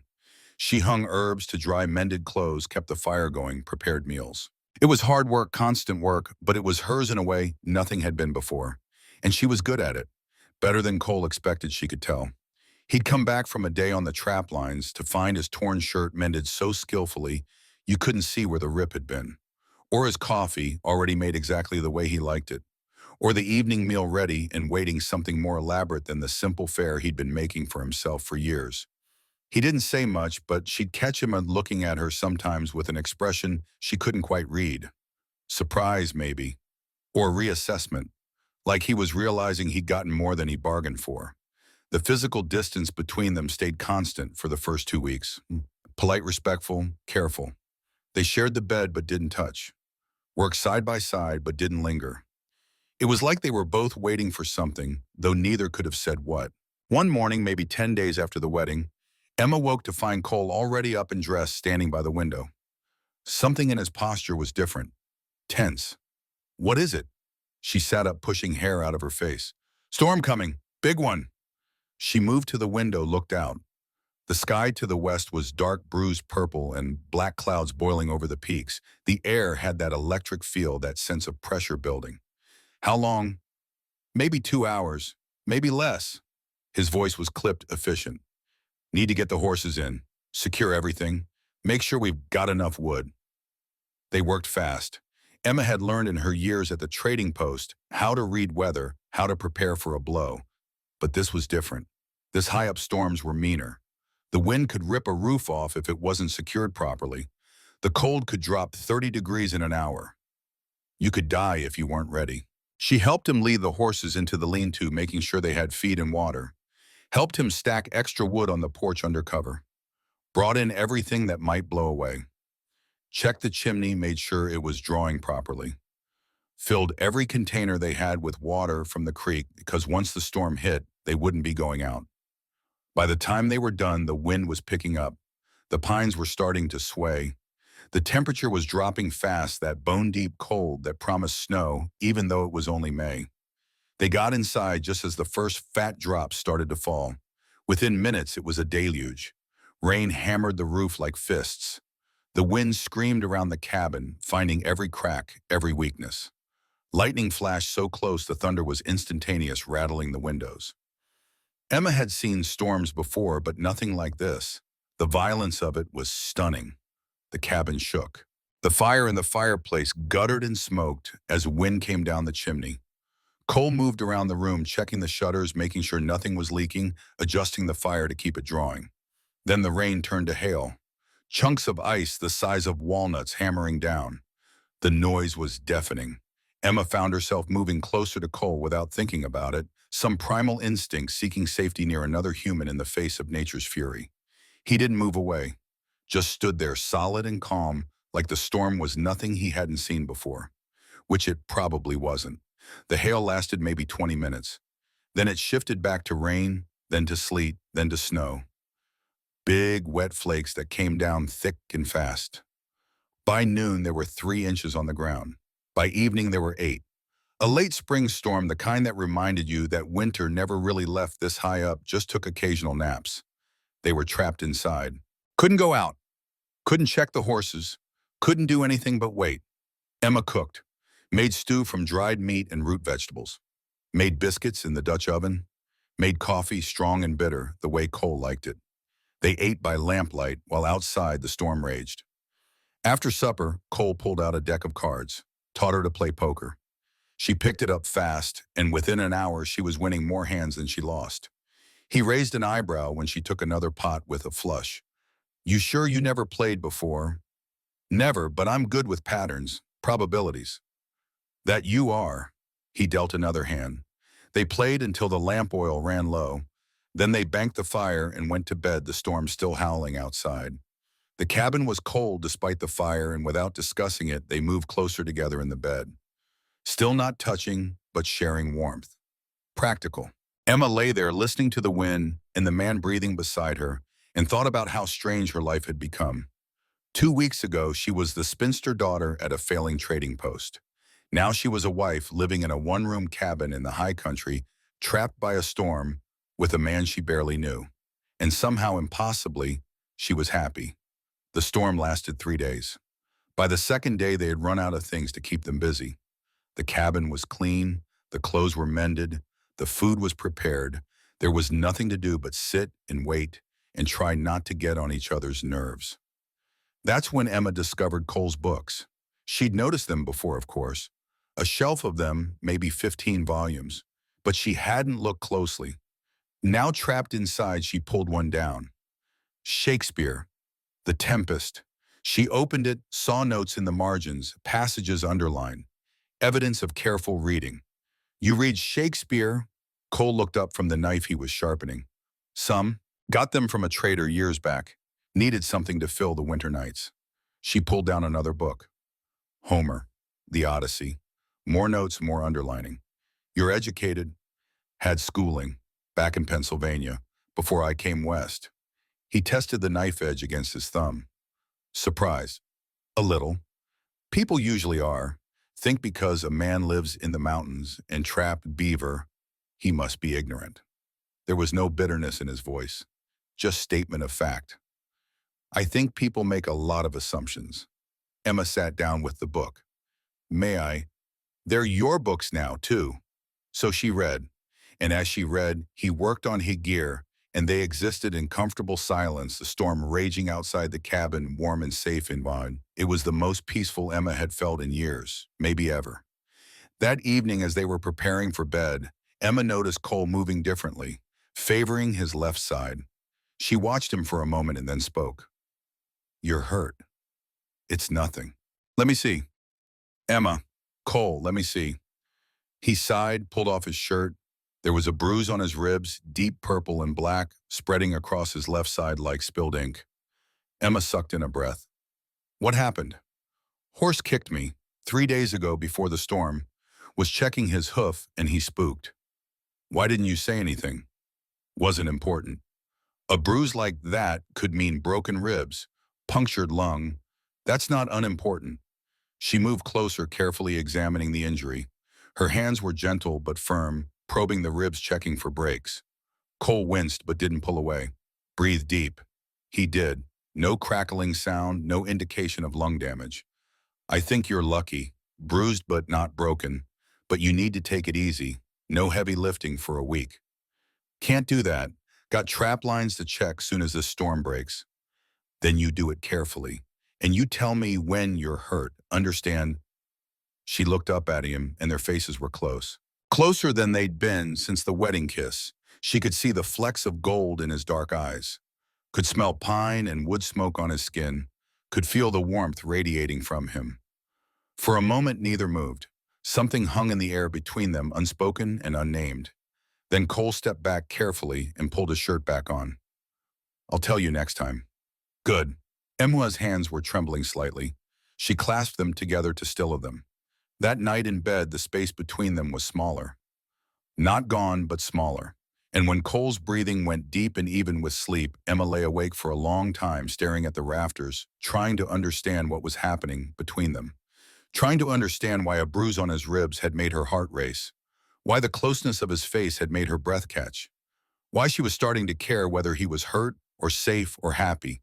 This wasn't the plan. The plan was practical. Partnership. Respect. Not this. Not feelings. But feelings didn't care about plans. The storm finally broke on the morning of the fourth day. Emma woke to sunlight streaming through the window, bright and almost painful after days of gray. She got up, looked outside, and caught her breath. The world had been transformed. Everything was white, covered in a foot of heavy, wet snow. The pines sagged under the weight. The meadow was a blank canvas. The creek still ran dark water cutting through white banks, but everything else was silent and pristine. Cole came up behind her close enough that she could feel his presence. Beautiful, isn't it? Yes. They stood there for a moment, looking out at the transformed world. Then Cole moved away, started pulling on his boots. Need to check the horses, check for damage, see if any trees came down. I'll help. They went out together into the snow. It was cold, that sharp, clean cold that makes your lungs ache. But the sun was bright and the sky was blue and the world felt new somehow. Like the storm had washed everything clean and they could start over. The horses were fine, the cabin had held. One branch had come down near the lean-to, but it hadn't hit anything important. They spent the morning clearing snow, checking trap lines, making sure everything was secure. Working together in the snow, Emma felt something shift. They moved in sync, anticipating each other's needs, working efficiently without needing to talk. It felt like dancing, if dancing involved shoveling snow and clearing branches. It felt like partnership. That afternoon, Cole took her up to a ridge above the cabin, showed her the lay of the land, pointed out landmarks where his trap lines ran, where the good hunting was, where the creek sources were, where to go if she ever needed to find him, where never to go because it was too dangerous. You need to know this, in case something happens to me. In case you need to survive alone. Emma looked at him, startled. Nothing's going to happen to you. Maybe not, but maybe. This is dangerous country, and you need to be able to take care of yourself. So she learned, memorized the landmarks, the shape of the peaks, the flow of the water, the trails. She learned because he was right, because survival out here meant knowing the land, because she needed to be able to stand on her own if she had to. But standing there on that ridge, looking out over miles of wilderness, Emma realized she didn't want to be alone. She wanted this man, this place, this life they were building together. The realization terrified her. The days turned into weeks. May became June. The snow melted fast under hot sun. The meadow burst into wildflowers, carpets of blue and yellow and red. The garden started to grow. The world warmed. And with the warming, Emma and Cole grew closer. Not romantically, they hadn't crossed that line yet, but something deeper. Something built on shared work and mutual respect in the slow accumulation of small kindnesses. He'd bring her flowers sometimes, wild lupine or Indian paintbrush, just set them on the table without comment. She'd find them and smile and put them in a jar of water. She'd make his favorite foods. Learn that he liked his biscuits with honey, that he'd eat venison 7 days a week and never complain, but he lit up when she managed to make chicken, which was rare this far from settlements. They'd sit on the porch in the evenings, watching the sunset behind the peaks. Sometimes they'd talk. Sometimes they wouldn't. Both were good. One evening, maybe 6 weeks after the wedding, they were sitting in comfortable silence when Cole spoke. "You're different than I expected." Emma looked at him. "How so?" "Stronger, tougher, more capable." He paused. "Smarter, funnier, better company." She felt warmth spread through her chest. "What did you expect?" "Someone who'd do the work, keep the cabin, not complain. That was all I needed." He turned to look at her. "But you're more than that. You make this place feel like home, not just shelter." Emma didn't know what to say. No one had ever said anything like that to her before. The plain sister, the useful one. Making a place feel like home was the best compliment anyone could have given her. "Thank you." Her voice came out rough. "I mean it. Having you here, it's good. Better than good." He reached over and took her hand. Just held it, his calloused palm warm against hers. They sat like that, watching the sunset, holding hands, and Emma felt something in her chest expand and crack open like spring ice. She was falling in love with her husband. The thought should have scared her, should have sent her running. But it didn't. It just felt true. Like gravity. Like water running downhill. Inevitable. But she kept it to herself, because Cole had been clear. He couldn't offer love. He'd given it once and it had nearly killed him. And Emma wasn't about to push for something he couldn't give. What they had was good. Real. Maybe that was enough. July came hot and bright. The garden was producing. The root cellar was filling with preserved meat and vegetables. The trap lines were yielding less as beaver moved to higher elevations for summer. But there was other work. Building a new storage shed, improving the smokehouse, gathering and stockpiling wood for the coming winter. Emma learned to shoot better. Cole would set up targets in the meadow and teach her patient and methodical, correcting her stance, teaching her to breathe, to squeeze the trigger instead of pulling. She got better fast, and soon she could hit a target at 50 yards more often than not. "Why do I need to learn this?" she asked after a particularly good shooting session. "Because I'm not always here. And bears don't care that you're a woman. Mountain lions don't care. Men sometimes don't care. You need to be able to protect yourself." So she learned to load and clean the rifle, learned to carry it properly, learned to shoot without flinching. And she was grateful for it one afternoon when Cole was gone and a black bear came snuffling around the cabin looking for food. Emma stood on the porch with the rifle, her heart hammering, and fired a shot into the air. The bear startled and ran. She fired another shot to make sure it kept going. Then she stood there shaking with adrenaline, realizing she'd just protected herself, protected their home, without Cole, on her own. When he came back that evening and she told him what happened, he looked at her with something like pride. "You did good." "I was terrified." "Terrified and did it anyway. That's courage." He put his hand on her shoulder and the touch sent electricity through her. "I'm proud of you." 4 words, but they meant everything. No one had ever been proud of her before. She was just Emma, the useful one, the one who did what needed doing. But Cole was proud of her, and it mattered more than she wanted to admit. That night, they lay in bed closer than ever before. Still not touching, but the space between them was measured in inches now, not feet. Emma could feel the heat of his body, could hear every breath, could smell pine and leather and something uniquely him. She wanted to close that final distance, wanted to reach out and touch him, wanted to see if this thing building between them was real or just her imagination. But she held back, because he'd been clear, because pushing for more might break what they had, because sometimes wanting something wasn't enough reason to take it.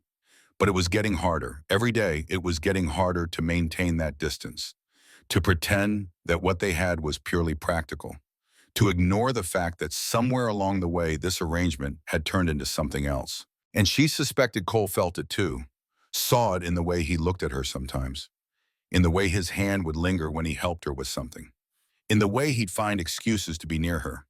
But he didn't say anything, and neither did she, and the tension built like summer heat, oppressive and inescapable.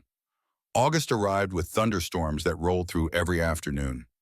Emma loved watching them come, the way the clouds would build over the peaks, towering structures of white and gray that turned black and violent as they moved across the valley. The lightning was spectacular, this high-up brilliant forks that seemed close enough to touch. One afternoon, a storm hit harder than usual.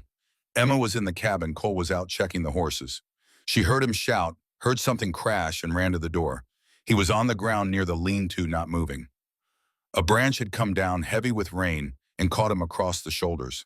Emma's heart stopped. She ran across the yard, heedless of the lightning, the rain, the danger. Cole. She reached him, saw him trying to push himself up. Blood ran from a cut on his forehead where the branch had caught him. His face was pale. I'm all right. You're bleeding. Can you stand? Together they got him to his feet. He was unsteady, leaning on her heavily as they made their way back to the cabin. Once inside, she sat him down and examined the damage. The cut on his forehead wasn't deep, but it was bleeding freely. His shoulder was going to bruise, might even be dislocated. Emma moved into action. This was what she knew. This was what she'd trained for, reading those medical texts, learning from Dawn running. She cleaned the cut with water she'd boiled and cooled, bandaged it carefully, checked his shoulder, felt the joint. Not dislocated, but badly bruised. You'll be sore for a week, but nothing's broken. Cole looked at her, really looked. And there was something in his eyes she hadn't seen before. You're good at this, taking care of people. Had practice. Father was always getting hurt doing stupid things. Someone had to patch him up. Still, you're good at it. She helped him out of his wet shirt, her hands gentle on his bruised shoulder. He winced but didn't pull away. Their faces were close again, like that night after the first storm. Emma could see every detail of his face. The scar above his eyebrow, the gray in his beard, the lines around his eyes from years of squinting into sun and wind. Emma, her name in his mouth rough and quiet. Yes, I need to tell you something. Her heart hammered. She waited. This thing between us, it's not what I planned, not what I wanted. The words should have hurt, but something in his voice, in his eyes, told her to wait. I told you I couldn't give you love, that it wasn't in me anymore. I know. I was wrong. The world stopped. Emma couldn't breathe. What? I was wrong. It is in me. You put it there. Or maybe it was always there, and you just found it. I don't know. But I know that somewhere between that first day and now you stopped being convenient and started being necessary. He reached up with his good hand and cupped her face. I don't know when it happened. Don't know how. But it did. And I can't pretend anymore that this is just practical. That you're just my wife in name, because you're not. You're everything I didn't know I needed. Emma felt tears prick her eyes. She'd waited her whole life to hear words like that. To be seen, to be chosen, to matter. I love you. His voice was rough with emotion. I didn't want to, tried not to, but I do, and I needed you to know. She leaned forward and kissed him. Really kissed him, not the brief, formal kiss from their wedding, but something deep and real and full of everything she'd been holding back for weeks. He kissed her back, his hand sliding into her hair, pulling her closer. When they finally broke apart, both breathless, Emma rested her forehead against his. I love you too. Have for weeks. Was afraid to say it. Why? Because you said you couldn't give me that, and I didn't want to lose what we had by asking for more. He laughed, actually laughed, the sound warm and real. We're a pair, aren't we? Both too scared to say what we feel. Practical. Stupid. That too. They stayed like that for a mighty moment, holding each other, the storm raging outside. Then Cole stood, wincing slightly at the pain in his shoulder, and took her hand. Come here. He led her to the bed. Emma's heart raced, understanding what he was offering, what they were about to cross over to. But she wasn't afraid. She'd never been less afraid in her life. They lay down together, and this time there was no distance between them. No careful space. Just two people who'd found each other in the wilderness and decided to keep each other. Just a man and a woman learning how to love when neither had expected to. Just Emma and Cole finally completely together. Outside, the storm raged. Inside, the fire burned warm. And in the bed, Emma Bennett finally understood what it meant to be wanted. Not for what she could do or how useful she was, but for who she was. Herself, all of herself. Even the parts she'd always thought were too broken to love. The weeks that followed were unlike anything Emma had ever known. Not just the physical intimacy, though, that was revelation enough, but the way Cole looked at her now, the way he touched her in passing small gestures that said, "You're mine and I'm yours." The way they moved through days as a single unit, anticipating each other's needs without words. They talked more. At night, lying in bed with his arm around her, Cole would tell her things he'd never told anyone. About his childhood in Pennsylvania. About the woman who'd left him. About the years he'd spent alone in the mountains building walls around his heart. Because it was easier than risking that kind of pain again. "I thought I was done," he said one night, his voice low in the darkness. "Thought I'd live up here alone until I got too old or too careless and the mountains took me. Seemed like a decent enough way to go." Emma traced patterns on his chest with her finger. "What changed? Saw you that day at your mother's post, working, limping, not expecting anything, and something in me recognized something in you." He caught her hand, brought it to his lips. "We were both alone, both convinced we didn't deserve better. Both wrong." Emma felt tears sting her eyes. She'd spent 27 years being invisible, and now she was so thoroughly seen it almost hurt. "I'm glad you chose me. Best decision I ever made." And by late August, the garden was producing more than they could eat fresh. Emma spent long days preserving everything. Canning vegetables, drying herbs, smoking meat, laying in stores for winter. Cole helped when he could, but he was busy too, getting in the last of the season's pelts, making sure they had enough firewood, hunting to fill the smokehouse. They worked from dawn until dark most days, but the work felt different now. Felt like building something together instead of just surviving. Felt like making a life instead of just getting through. One morning in early September, Emma woke feeling strange, queasy, off balance. She made it outside before she vomited, retching into the bushes behind the cabin. Cole found her there, his face creased with concern.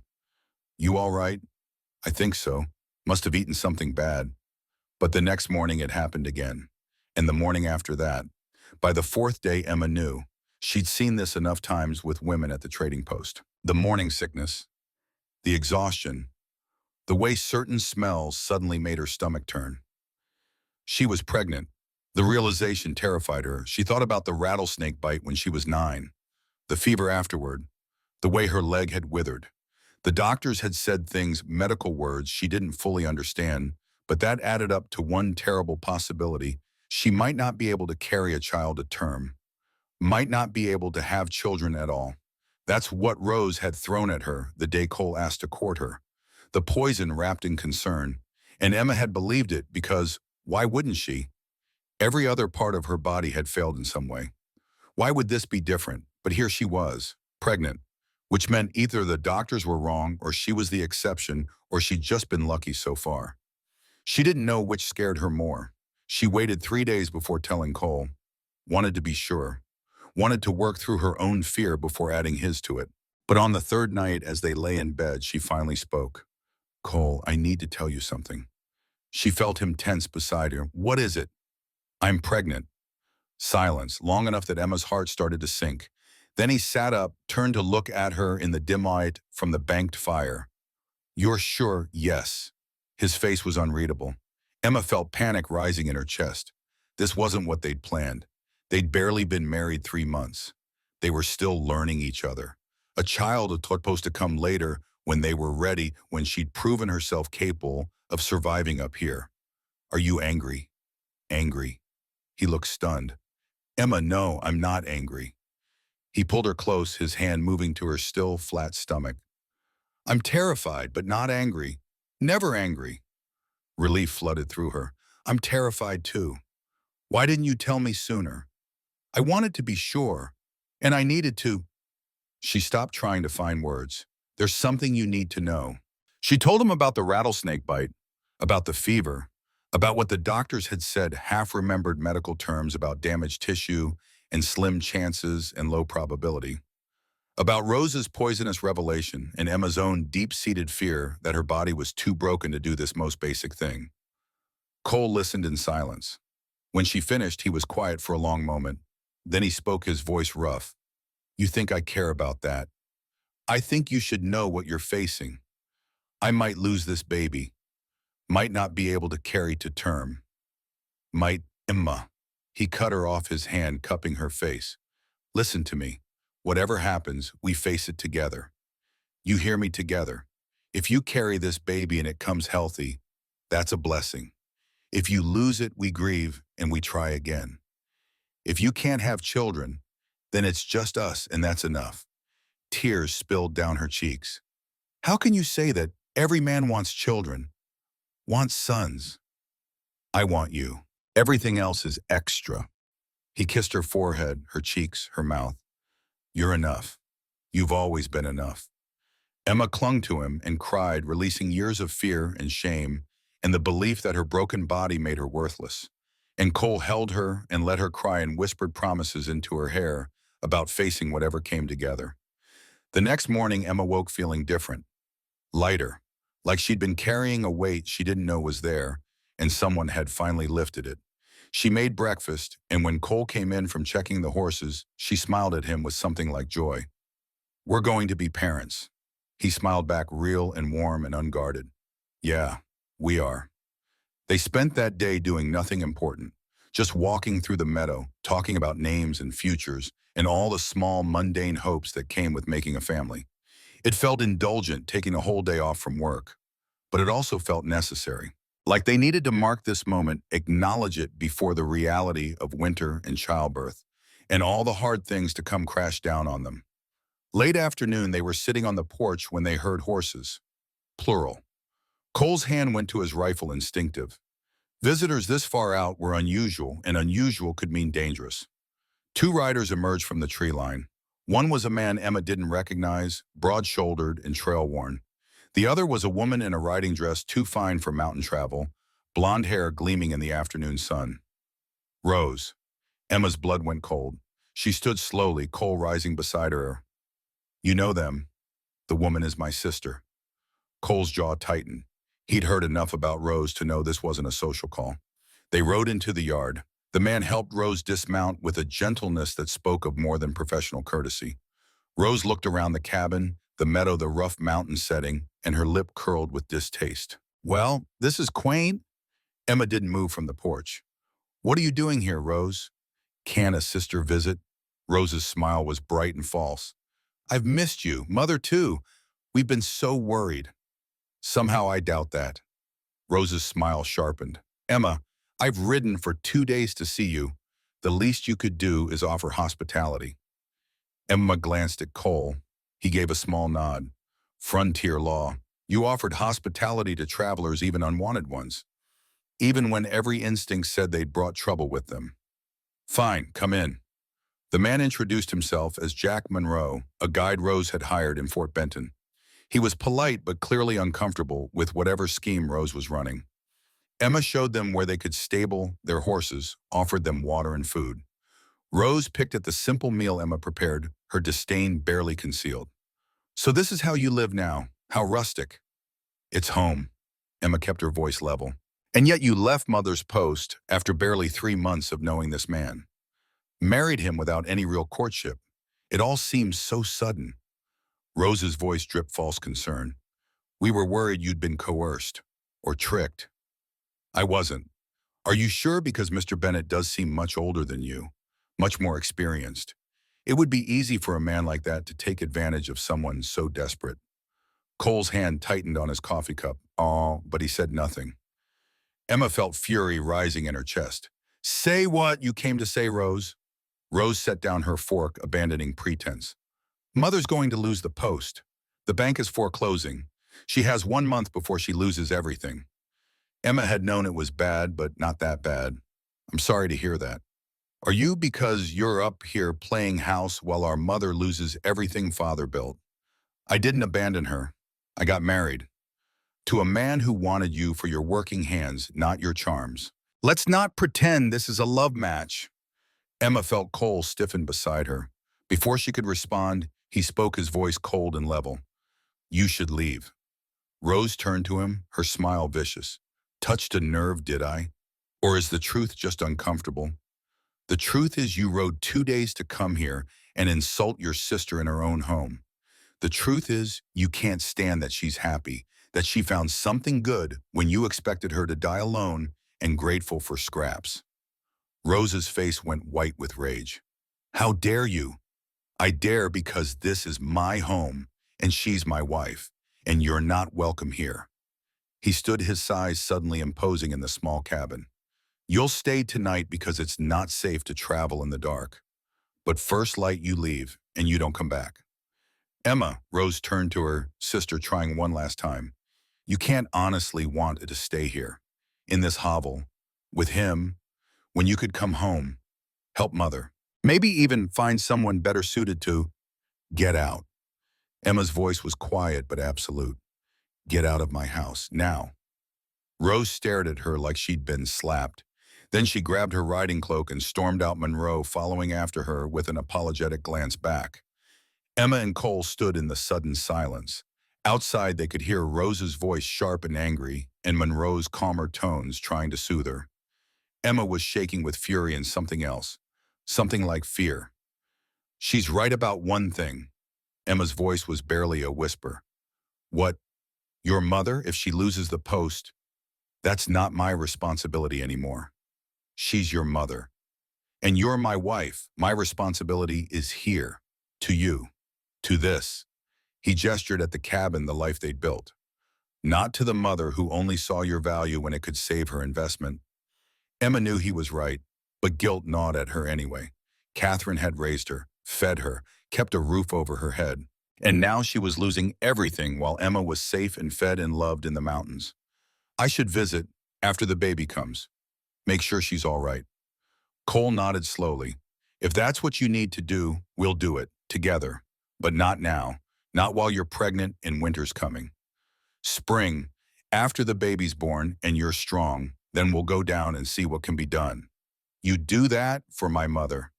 I do it for you. There's nothing I wouldn't do for you. Emma moved into his arms, and he held her while outside Rose raged and plotted, and Monroe tried to convince her to let it go. Emma knew her sister wouldn't let it go. Rose never let anything go. But for now, in Cole's arms, Emma felt safe, protected, loved. They gave Rose and Monroe the cabin that night, sleeping in the lean-to with the horses. It wasn't comfortable, but it was better than sharing space with Rose's poison. At first light, just as Cole had said, they watched Rose and Monroe ride out. Rose didn't look back, just sat rigid in her saddle and disappeared into the tree line, taking her rage with her. She'll be back. Emma spoke quietly. Maybe. Cole put his arm around her. But by then you'll be stronger. We'll be stronger. And whatever she brings, we'll face it. Emma leaned into him, hoping he was right, praying he was right. But something in her gut said this wasn't over, that Rose's visit was just the beginning, that the storm gathering on the horizon was worse than any spring blizzard. September bled into October. The aspen turned gold, then dropped their leaves. The mornings carried frost. The pregnancy progressed, and Emma's body changed, her stomach beginning to round. Cole was fascinated by it, would put his hand on her belly at night and talk to the baby, telling it stories about the mountains, about its mother, about the life they were building. Emma's morning sickness eased, but other discomforts took its place. Her back ached. Her feet swelled. The bad leg hurt more than usual, the extra weight throwing off her balance. But she kept working, kept doing what needed doing, because winter was coming, and you didn't survive winter by being delicate. They were laying in the last of the firewood one afternoon when Cole stopped suddenly, his head cocked. You hear that? Emma listened. Horses again, multiple horses, more than two this time. Cole's face went hard. Get inside, get the rifle. Fear spiked through Emma, but she did as he said, moved into the cabin, grabbed the rifle, loaded it with shaking hands. Through the window, she watched 5 riders emerge from the trees. Rose was in front, but she wasn't alone. Behind her rode 4 men, hard-looking characters who carried themselves like trouble. One of them was Monroe, but the others were strangers. Armed, dangerous.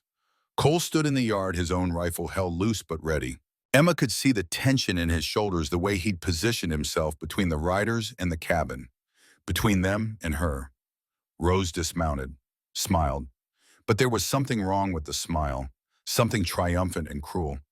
Hello again, sister. I hope you don't mind. I brought friends. Emma's hands tightened on the rifle. Through the window, she watched her sister's face, saw the malice there, and knew with cold certainty that whatever was coming next would change everything. One of the men dismounted, tall with a scar running down his left cheek and eyes like chips of ice. He looked at Cole, then at the cabin, then back at Cole. When he spoke, his voice was rough and amused. "So you're the man who married Rose's sister. Heard a lot about you." Cole didn't respond, just waited. The scarred man smiled. "Name's Caleb Thorne. Rose here tells me you've got quite the setup. Good land, good water, good wife." The way he said the last word made Emma's skin crawl. "She also tells me you might be willing to sell for the right price." "Not interested." "Now don't be hasty. I'm prepared to be generous." "Said I'm not interested." Thorne's smile widened. "That's unfortunate, because see, I'm interested, real interested, and I generally get what I want." He gestured to the men behind him. "I brought some help, just in case you needed convincing." Emma's heart hammered. Through the window, she saw Cole's hand shift on the rifle, saw the calculation in his eyes. 5 against 1. Bad odds, but he wasn't backing down. "You need to leave. Now." "What, you'll shoot us, all of us, before we shoot back?" Thorne laughed. "You're outnumbered, friend, outgunned. Smart thing would be to take my offer. Walk away with your life and enough money to start over somewhere else. And the woman, what about her?" Thorne's eyes flicked to the cabin. "She can come with you, or she can stay. I'm flexible." The casual cruelty of it made Emma's blood run cold. This man didn't care about land or water or any of it. He cared about power, about taking what he wanted.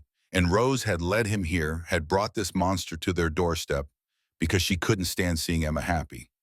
Emma made a decision, opened the door, stepped out onto the porch with the rifle raised. "You need to leave." Her voice was steady despite the fear coursing through her. "My land, my home, and you're not welcome here." Thorne looked at her, really looked, took in the birthmark, the limp, the swollen belly, the plain dress. Then he smiled, and it was the cruelest thing Emma had ever seen. "Well now, the lady herself, Rose said you weren't much to look at, but I assumed she was exaggerating." He turned to Rose. "You weren't." Rose's face flushed with satisfaction. Emma ignored her, kept the rifle trained on Thorne. "Last chance. Ride out. Don't come back. And we forget this happened. And if I don't, then I shoot you, and keep shooting until you're all dead or running." She meant it, every word. These men had come to take what was hers, had come to threaten Cole, had come because Rose in her spite and rage had sold them out. And Emma was done being the quiet sister, the grateful one, the one who accepted what she was given and didn't ask for more. Thorne must have seen something in her eyes because his smile faded. He glanced at his men, recalculating. A pregnant woman with a rifle wasn't much threat, but a pregnant woman with a rifle who looked ready to die before giving an inch. That changed things. "This isn't over." He mounted his horse. "We'll be back, and next time we won't ask nice." They rode out. Rose went with them, but she looked back once, met Emma's eyes, and the hatred there was pure and absolute. Emma had taken her rightful place, had stolen the man who should have been hers, had dared to be happy when Rose was not. And Rose would burn the world down before she let that stand. When they were gone, Emma lowered the rifle. Her hands were shaking so badly she almost dropped it. Cole was beside her in an instant, taking the gun, holding her steady. "You all right?" "No." Her voice broke. "What have I done? What has she done?" "Not your fault. None of this is your fault." But Emma couldn't shake the feeling that it was. That by choosing happiness, by choosing Cole, by choosing herself for once in her life, she'd set something terrible in motion. And now they'd have to face the consequences. That night they barricaded the door, kept the rifle loaded, took turns sleeping. Neither said what they were both thinking, that Thorne would be back.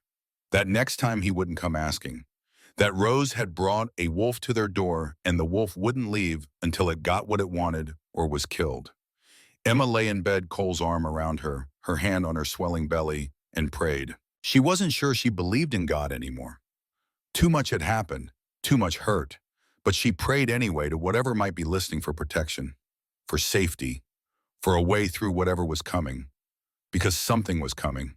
She could feel it like a storm on the horizon, dark and inevitable. And this time she didn't know if love would be enough to survive it. The days that followed lived under shadow. Cole didn't go far from the cabin, kept his rifle close, watched the tree line with eyes that never stopped calculating angles and distances and how fast he could get Emma to cover if shooting started.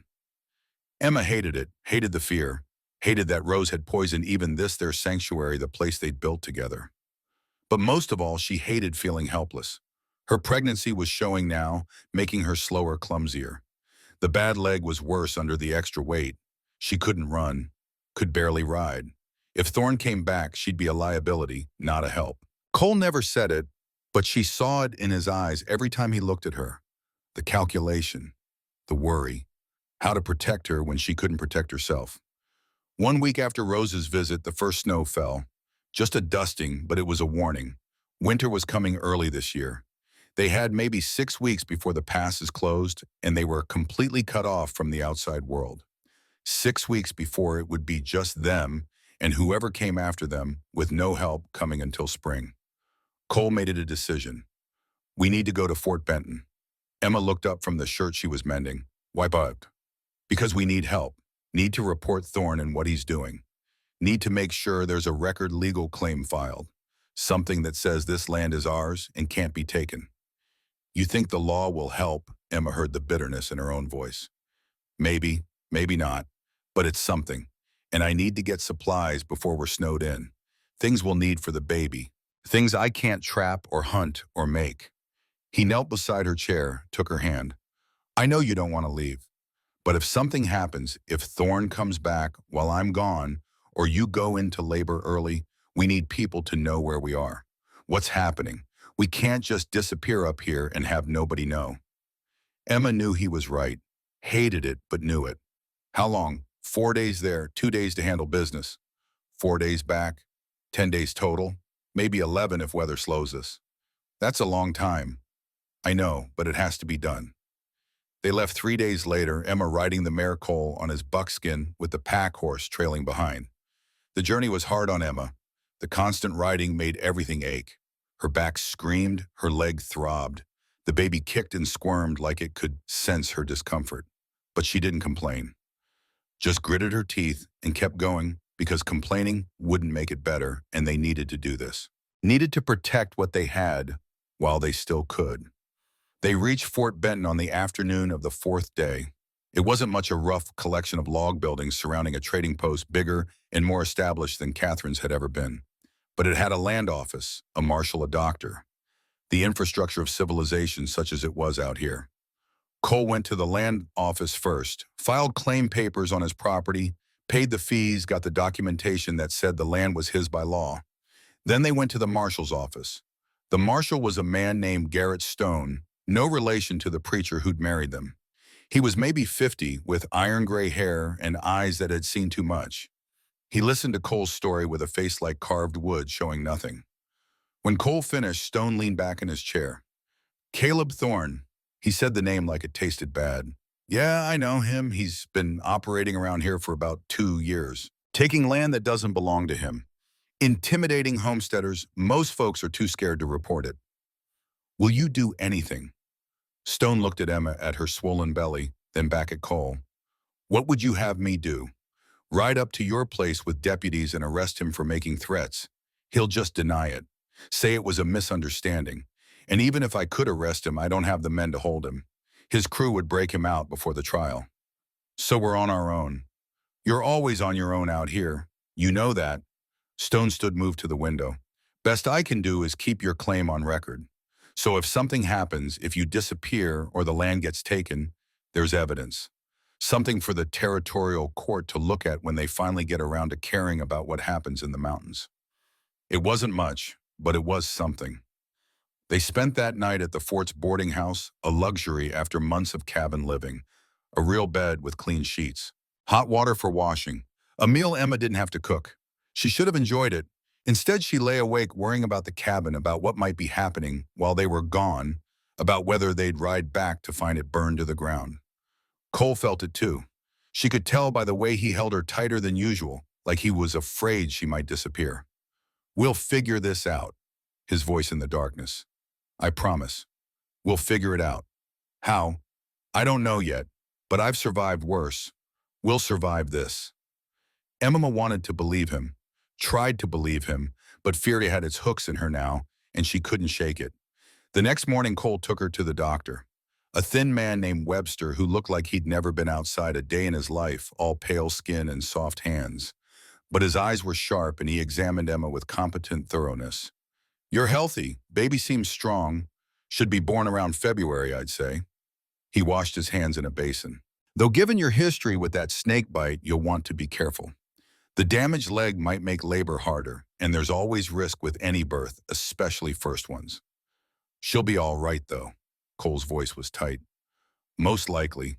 She's strong, tougher than she looks. But you should plan to have help. Someone experienced with birthing. There's a Shoshone woman named Dawn Running who—" "I know her." Emma spoke up. "She worked at my mother's post." "Good. Get her to come up before the baby's due. Having someone who knows what they're doing can make the difference between a good birth and a tragedy." They left the doctor's office with a list of supplies to buy and a weight in Emma's chest that wouldn't lift. The pregnancy had felt abstract before something happening to her body, but not quite real. Now it was real, terrifyingly real. A baby coming in the dead of winter in a cabin miles from help with her body damaged and uncertain, and enemies circling like wolves. They spent the rest of the day gathering supplies, cloth for diapers, medicine, extra blankets, things Cole didn't know how to make or find. The shopkeeper looked at Emma's belly and clucked sympathetically. "First baby, and you living all the way up in the high country, brave woman." "Or foolish," Emma muttered. "Same thing most times." The shopkeeper wrapped their purchases in brown paper. "You need anything else, you send your man down before the passes close. We'll make sure you're taken care of." It was kindness, unexpected and genuine, and it made Emma want to cry. She'd grown so used to cruelty to Rose's poison and her mother's disappointment that simple kindness felt overwhelming. They left Fort Benton the next morning, the pack horse loaded with supplies. The ride back should have taken 4 days, same as the journey down. But on the second day, Emma's body gave out. They'd stopped to rest the horse, and when Emma tried to dismount, her bad leg gave way completely. She would have hit the ground hard if Cole hadn't caught her. Pain shot up her spine, white hot and blinding. "Emma," Cole's voice sharp with fear. "I'm all right. Just need a minute." But she wasn't all right. The leg was swollen hot to the touch. The constant riding had inflamed the old damage, pushed it past its limits. She couldn't put weight on it without agony screaming through her. Cole made camp right there, even though it was only mid-afternoon. Made her lie down elevated, the leg wrapped it in cloths soaked in cold creek water. The swelling went down slightly, but the pain didn't. And Emma knew with sinking certainty that she couldn't ride. Not today, maybe not tomorrow, maybe not for days. "We're sitting ducks out here." She spoke quietly, watching Cole work. "If Thorne's watching the trails, then we deal with it. But I'm not putting you on that horse until you can ride without injuring yourself worse." "Cole, no." His voice was absolute. "I won't risk you. I won't risk the baby. We stay here until you're ready, however long that takes." They stayed 2 days. Cole built a rough shelter, kept a fire going, stayed alert through the nights. Emma's leg improved slowly, the swelling going down, the pain becoming manageable instead of unbearable. But every hour they stayed felt like tempting fate. Felt like giving Thorne time to find them, to catch them vulnerable and exposed. On the third morning, Emma insisted she could ride. It was a lie, but a necessary one. They couldn't stay here forever. Cole knew it was a lie, but didn't argue. Just helped her mount, carefully adjusted the stirrups to take pressure off the bad leg, and they rode on. They reached the cabin on the 5th day after leaving Fort Benton. Emma had expected the worst, expected to find it burned or ransacked or occupied by Thorne's men. Instead, they found it exactly as they'd left it, undisturbed, peaceful, like the threat had been imaginary. But it wasn't imaginary. Cole found the signs immediately. Tracks around the cabin, too many for one person. Cigarette butts near the tree line, like someone had been watching, waiting. A fence post knocked over in a way that suggested it wasn't weather. Small violations, warnings. They'd been here, had looked, had decided not to act. Yet, why didn't they do something? Emma stood on the porch, looking at the evidence of intrusion, feeling violated. Because they want us scared, want us to leave on our own. Easier that way. No blood, no witnesses, just a homestead abandoned because the owners couldn't handle it. Cole started reinforcing the cabin, added bars to the windows, fixed the door so it could be barricaded from inside, set up a clear field of fire from the porch, prepared for siege. Emma helped where she could, but mostly she watched her husband prepare for war and tried not to think about what it would mean if war actually came. Tried not to think about giving birth while men with guns surrounded their cabin. Tried not to think about losing everything they'd built. October bled into November. The snow came in earnest now, heavy and constant. The passes closed. They were cut off from the outside world until spring. Just them and the mountains and whoever wanted them gone. Emma's pregnancy progressed. Her belly grew larger, the baby more active. She could feel it moving constantly now, kicks and rolls that were both wonderful and unsettling. Evidence of life, but also reminder of vulnerability, of what she had to lose. Cole was different now, harder, more watchful. He'd always been capable, but now there was an edge to him, something fierce and protective that hadn't been there before. He was preparing to defend what was his, and Emma was both grateful for it and terrified by it. They were chopping wood one afternoon, Cole swinging the axe while Emma stacked when they heard the horses again. Cole's head came up. Emma felt her stomach drop. They'd both known this was coming, had been waiting for it, but knowing didn't make it easier. Get inside, bar the door. Don't come out unless I call for you. Cole, please, Emma, just this once, do what I say without arguing. She saw the fear in his eyes, not for himself, for her, for the baby, and she couldn't fight that, couldn't make this harder than it already was. She went inside, barred the door, took the rifle and positioned herself by the window where she could see but not be easily seen. Her hands shook on the gun. The baby kicked like it could sense her fear. Through the window, she watched Thorn ride into the clearing. He had more men this time. 7 or 8, all armed, all hard-looking characters who'd done this kind of thing before. Rose wasn't with them, and Emma didn't know if that made it better or worse. Cole stood in the yard, rifle in hand, facing them down. 1 man against 8, impossible odds. But he didn't back down, didn't show fear, just stood there, solid and immovable. Last chance, Thorn's voice carried into the cold air. Walk away. Take the money. Keep your life. No, oi, 1 word, absolute. Then you're a fool and you'll die for nothing. Not nothing, for my home, my wife. That's everything. Thorn shook his head almost sadly. Could have avoided this. Could have been easy. He gestured to his men. Burn it. Emma's heart stopped. They weren't going to fight. They were going to burn the cabin with her inside. Smoke them out or watch them die. No witnesses, no evidence. Just another tragedy in the mountains.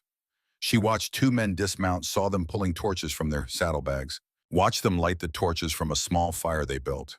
Watched them start toward the cabin. Cole raised his rifle. Stop. They didn't stop. He fired. 1 shot deliberately high, the bullet whining past the lead man's head. The man froze, but Thorn just laughed. You've got 1 rifle, maybe 6 shots before you have to reload. There's 8 of us. Do the math. Cole did the math. Emma could see it on his face. Could see him calculating odds and finding them impossible. Could see him trying to figure out how to protect her when there was no way to protect her. Then Emma made a decision. She unbarred the door, stepped out onto the porch. 8 pairs of eyes turned to her. Cole's face went white.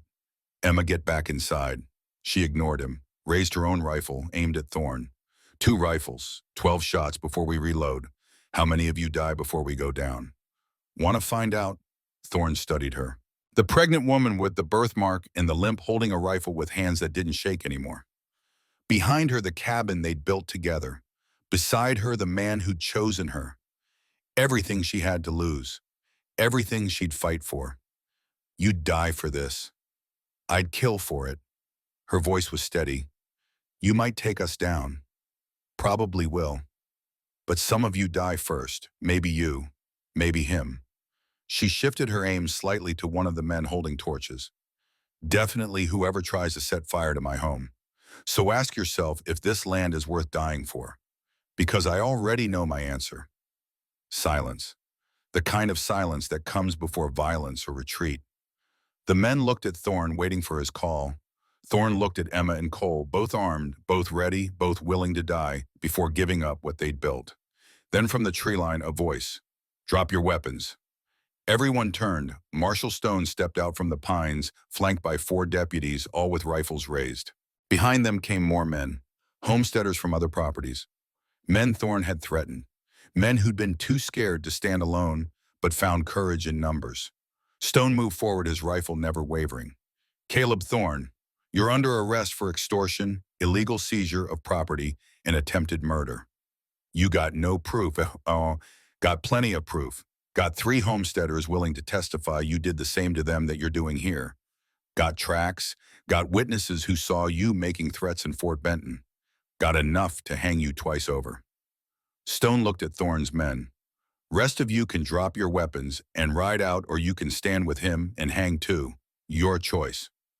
One by one, the men dropped their guns, dismounted, put their hands up. They were hired hands, not fanatics. Dying for Thorne's greed wasn't worth it. Thorne sat, his horse rage and disbelief warring on his face. He'd been so sure, so certain this would work like it always worked. Intimidate the weak. Take what you want. Move on. But he'd underestimated Emma, had looked at her birthmark and her limp and her swollen belly and seen weakness, hadn't seen the iron underneath. The strength Cole had seen from the first day. This isn't over. Thorne's voice was pure venom. I'll be back, and when I am, you won't be back. Stone moved closer. Judge is coming through in spring. You'll be tried, convicted, and hung. And if by some miracle you get off, I'll make sure every homesteader, every trapper, every person in this territory knows what you are. You'll never work again. Never take another inch of land. You're done. They took Thorne and his men away. Emma watched them disappear into the trees, Stone and his deputies surrounding them. Watched until there was nothing left but quiet and the sound of wind in the pines. Then her legs gave out. Cole caught her, lowered her to the porch, held her while she shook. Not from cold. From relief and delayed fear and the realization of how close they'd come to losing everything. It's over. Cole's voice was rough. It's over. We're safe. Emma wanted to believe him, but she knew better. Thorne was gone, but Rose wasn't. Rose, who'd brought Thorne to their door. Rose, who'd tried to destroy everything Emma had found. Rose, who was still out there somewhere, still angry, still dangerous. But that was a problem for another day. For now, they were alive. The cabin still stood. Their home was still theirs. And that was enough.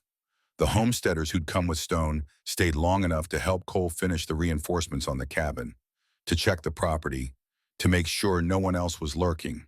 Then they left with promises to check in come spring to help if needed, to stand together against anyone who tried this again.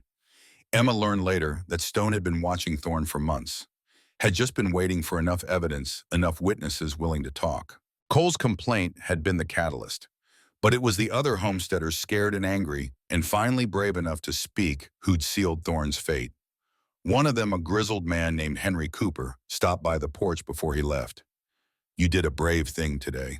Standing up like that made the rest of us remember we don't have to just take it. I was terrified. Emma admitted it freely. Being brave don't mean not being scared. Means doing what needs doing anyway. He tipped his hat. You take care of that baby. Territory needs more women like you. They left as the sun was setting, taking with them the last evidence of the day's violence. The dropped weapons, the churned up snow, the fear that had lived in the cabin for weeks. That night, Emma and Cole lay in bed holding each other tight. Neither spoke for a long time. Just breathed. Existed. Felt the gratitude of survival. Finally, Emma broke the silence. Stone knew. Knew we'd gone to Fort Benton. Knew we'd be coming back. That's why he was here. Yeah. He was protecting us. He was protecting property rights, justice, the law. We just happened to benefit. Don't minimize it. Emma turned to face him. He came because we asked for help, because we filed that claim, because we made noise instead of just accepting it. That matters. Cole kissed her forehead. You're right, it matters. I'm starting to understand something. What real strength isn't doing everything alone. It's knowing when to ask for help, when to stand together, when to let people see you're vulnerable so they can help protect you. She put his hand on her belly where the baby was moving. We're not alone up here, not really. We're part of something bigger, a community, people trying to survive together, and that's worth protecting. Cole was quiet for a moment. Then, you're wiser than I am. Just practical. He laughed. Actually laughed the first real laugh since Rose had come with Thorn. The sound was like sunlight breaking through clouds. They made love that night, gentle and slow, celebrating survival and love, and the life they'd built against impossible odds. And afterward, Emma lay in the darkness and thought about Rose, about her sister's face when she'd left with Thorn, about the hatred there. Rose was still out there, still a threat, but maybe not an immediate one. Thorn was going to hang. His men had scattered. Without his backing, Rose was just an angry woman with no power. She couldn't hurt them. Not anymore. Emma wanted to believe that, chose to believe it, because she had a baby coming and a husband to care for and a life to live. She couldn't spend that life looking over her shoulder waiting for the next attack. So she let it go. Let Rose go. Let the past go. Chose the future instead. Winter settled in hard after that. Deep snow, bitter cold. Days where they couldn't go outside without risking frostbite. But the cabin held, the food lasted. They had wood enough for 3 winters. And they had each other. Emma's pregnancy progressed. By December, she was huge, ungainly, unable to do much besides sit and knit and read. Cole did everything. Chopped wood, cooked meals, kept the cabin warm, rubbed her aching back, told her stories to pass the long dark nights. They talked about names, Margaret for a girl after Emma's grandmother, William for a boy after Cole's father. They talked about what they'd teach their child, how to read the mountains, how to survive, how to be strong and kind and brave. They talked about the future, maybe building a bigger cabin, maybe having more children if this one came safe, maybe eventually going back down to check on Catherine. Though Emma wasn't sure she wanted to, the post was part of her past. This cabin, this mountain, this man, that was her present and her future. January came. The snow was 10 feet deep in places. They were completely isolated now. No one could get in or out until spring. If something went wrong with the birth, Emma would die. They both knew it. Neither said it.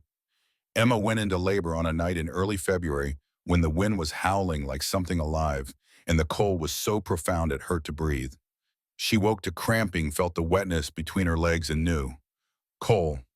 Her voice woke him instantly. It's time. He moved faster than she'd ever seen him move, built up the fire, boiled water, laid out the supplies the doctor had told them to get, prepared to deliver their child alone because there was no other choice. The labor was long, brutal.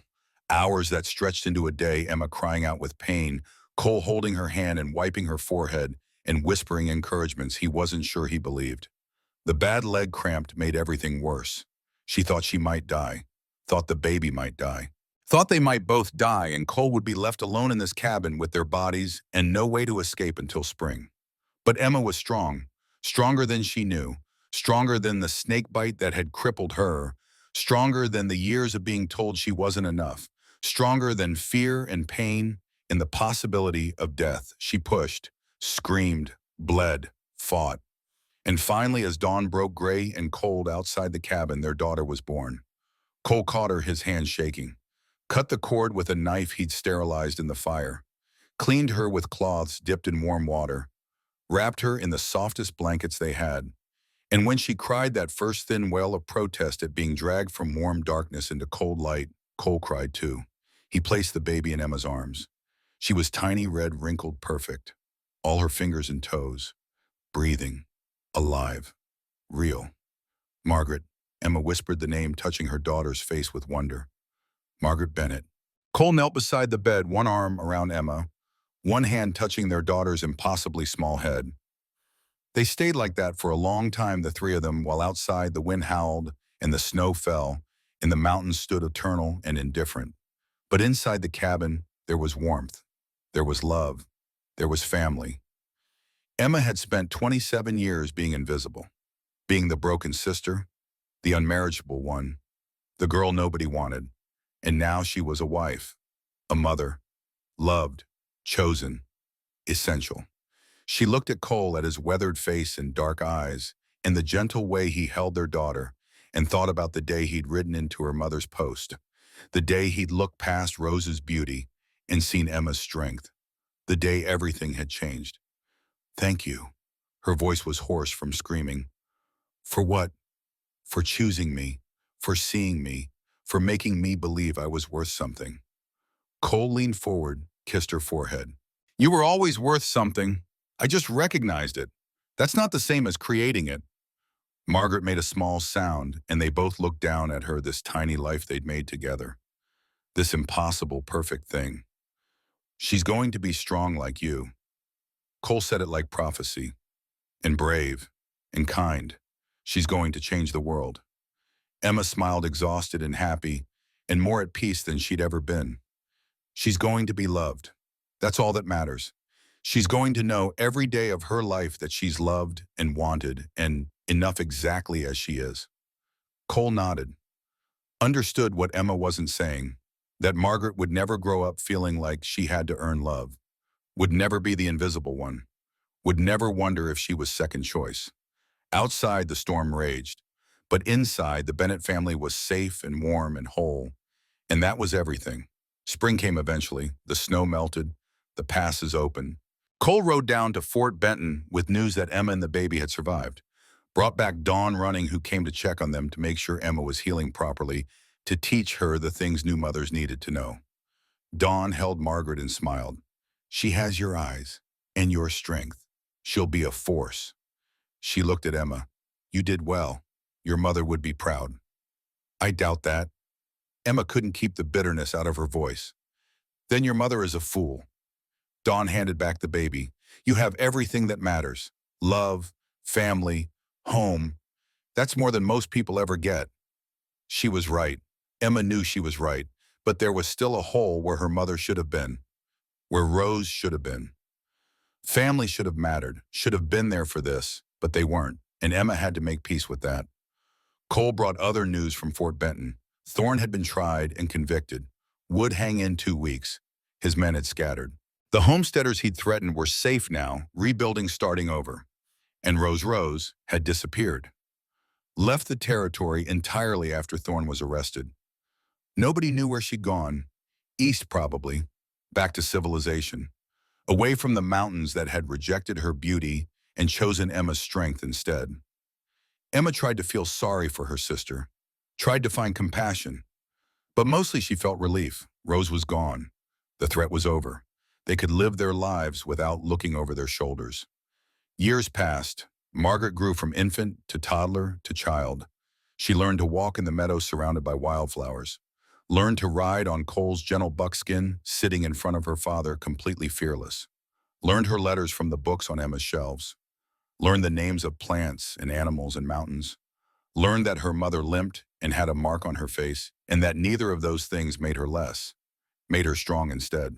2 years after Margaret, Emma gave birth to a son, Daniel. Then 3 years later, another daughter, Grace. The cabin expanded. They added rooms, built a bigger smokehouse, cleared more land for the garden.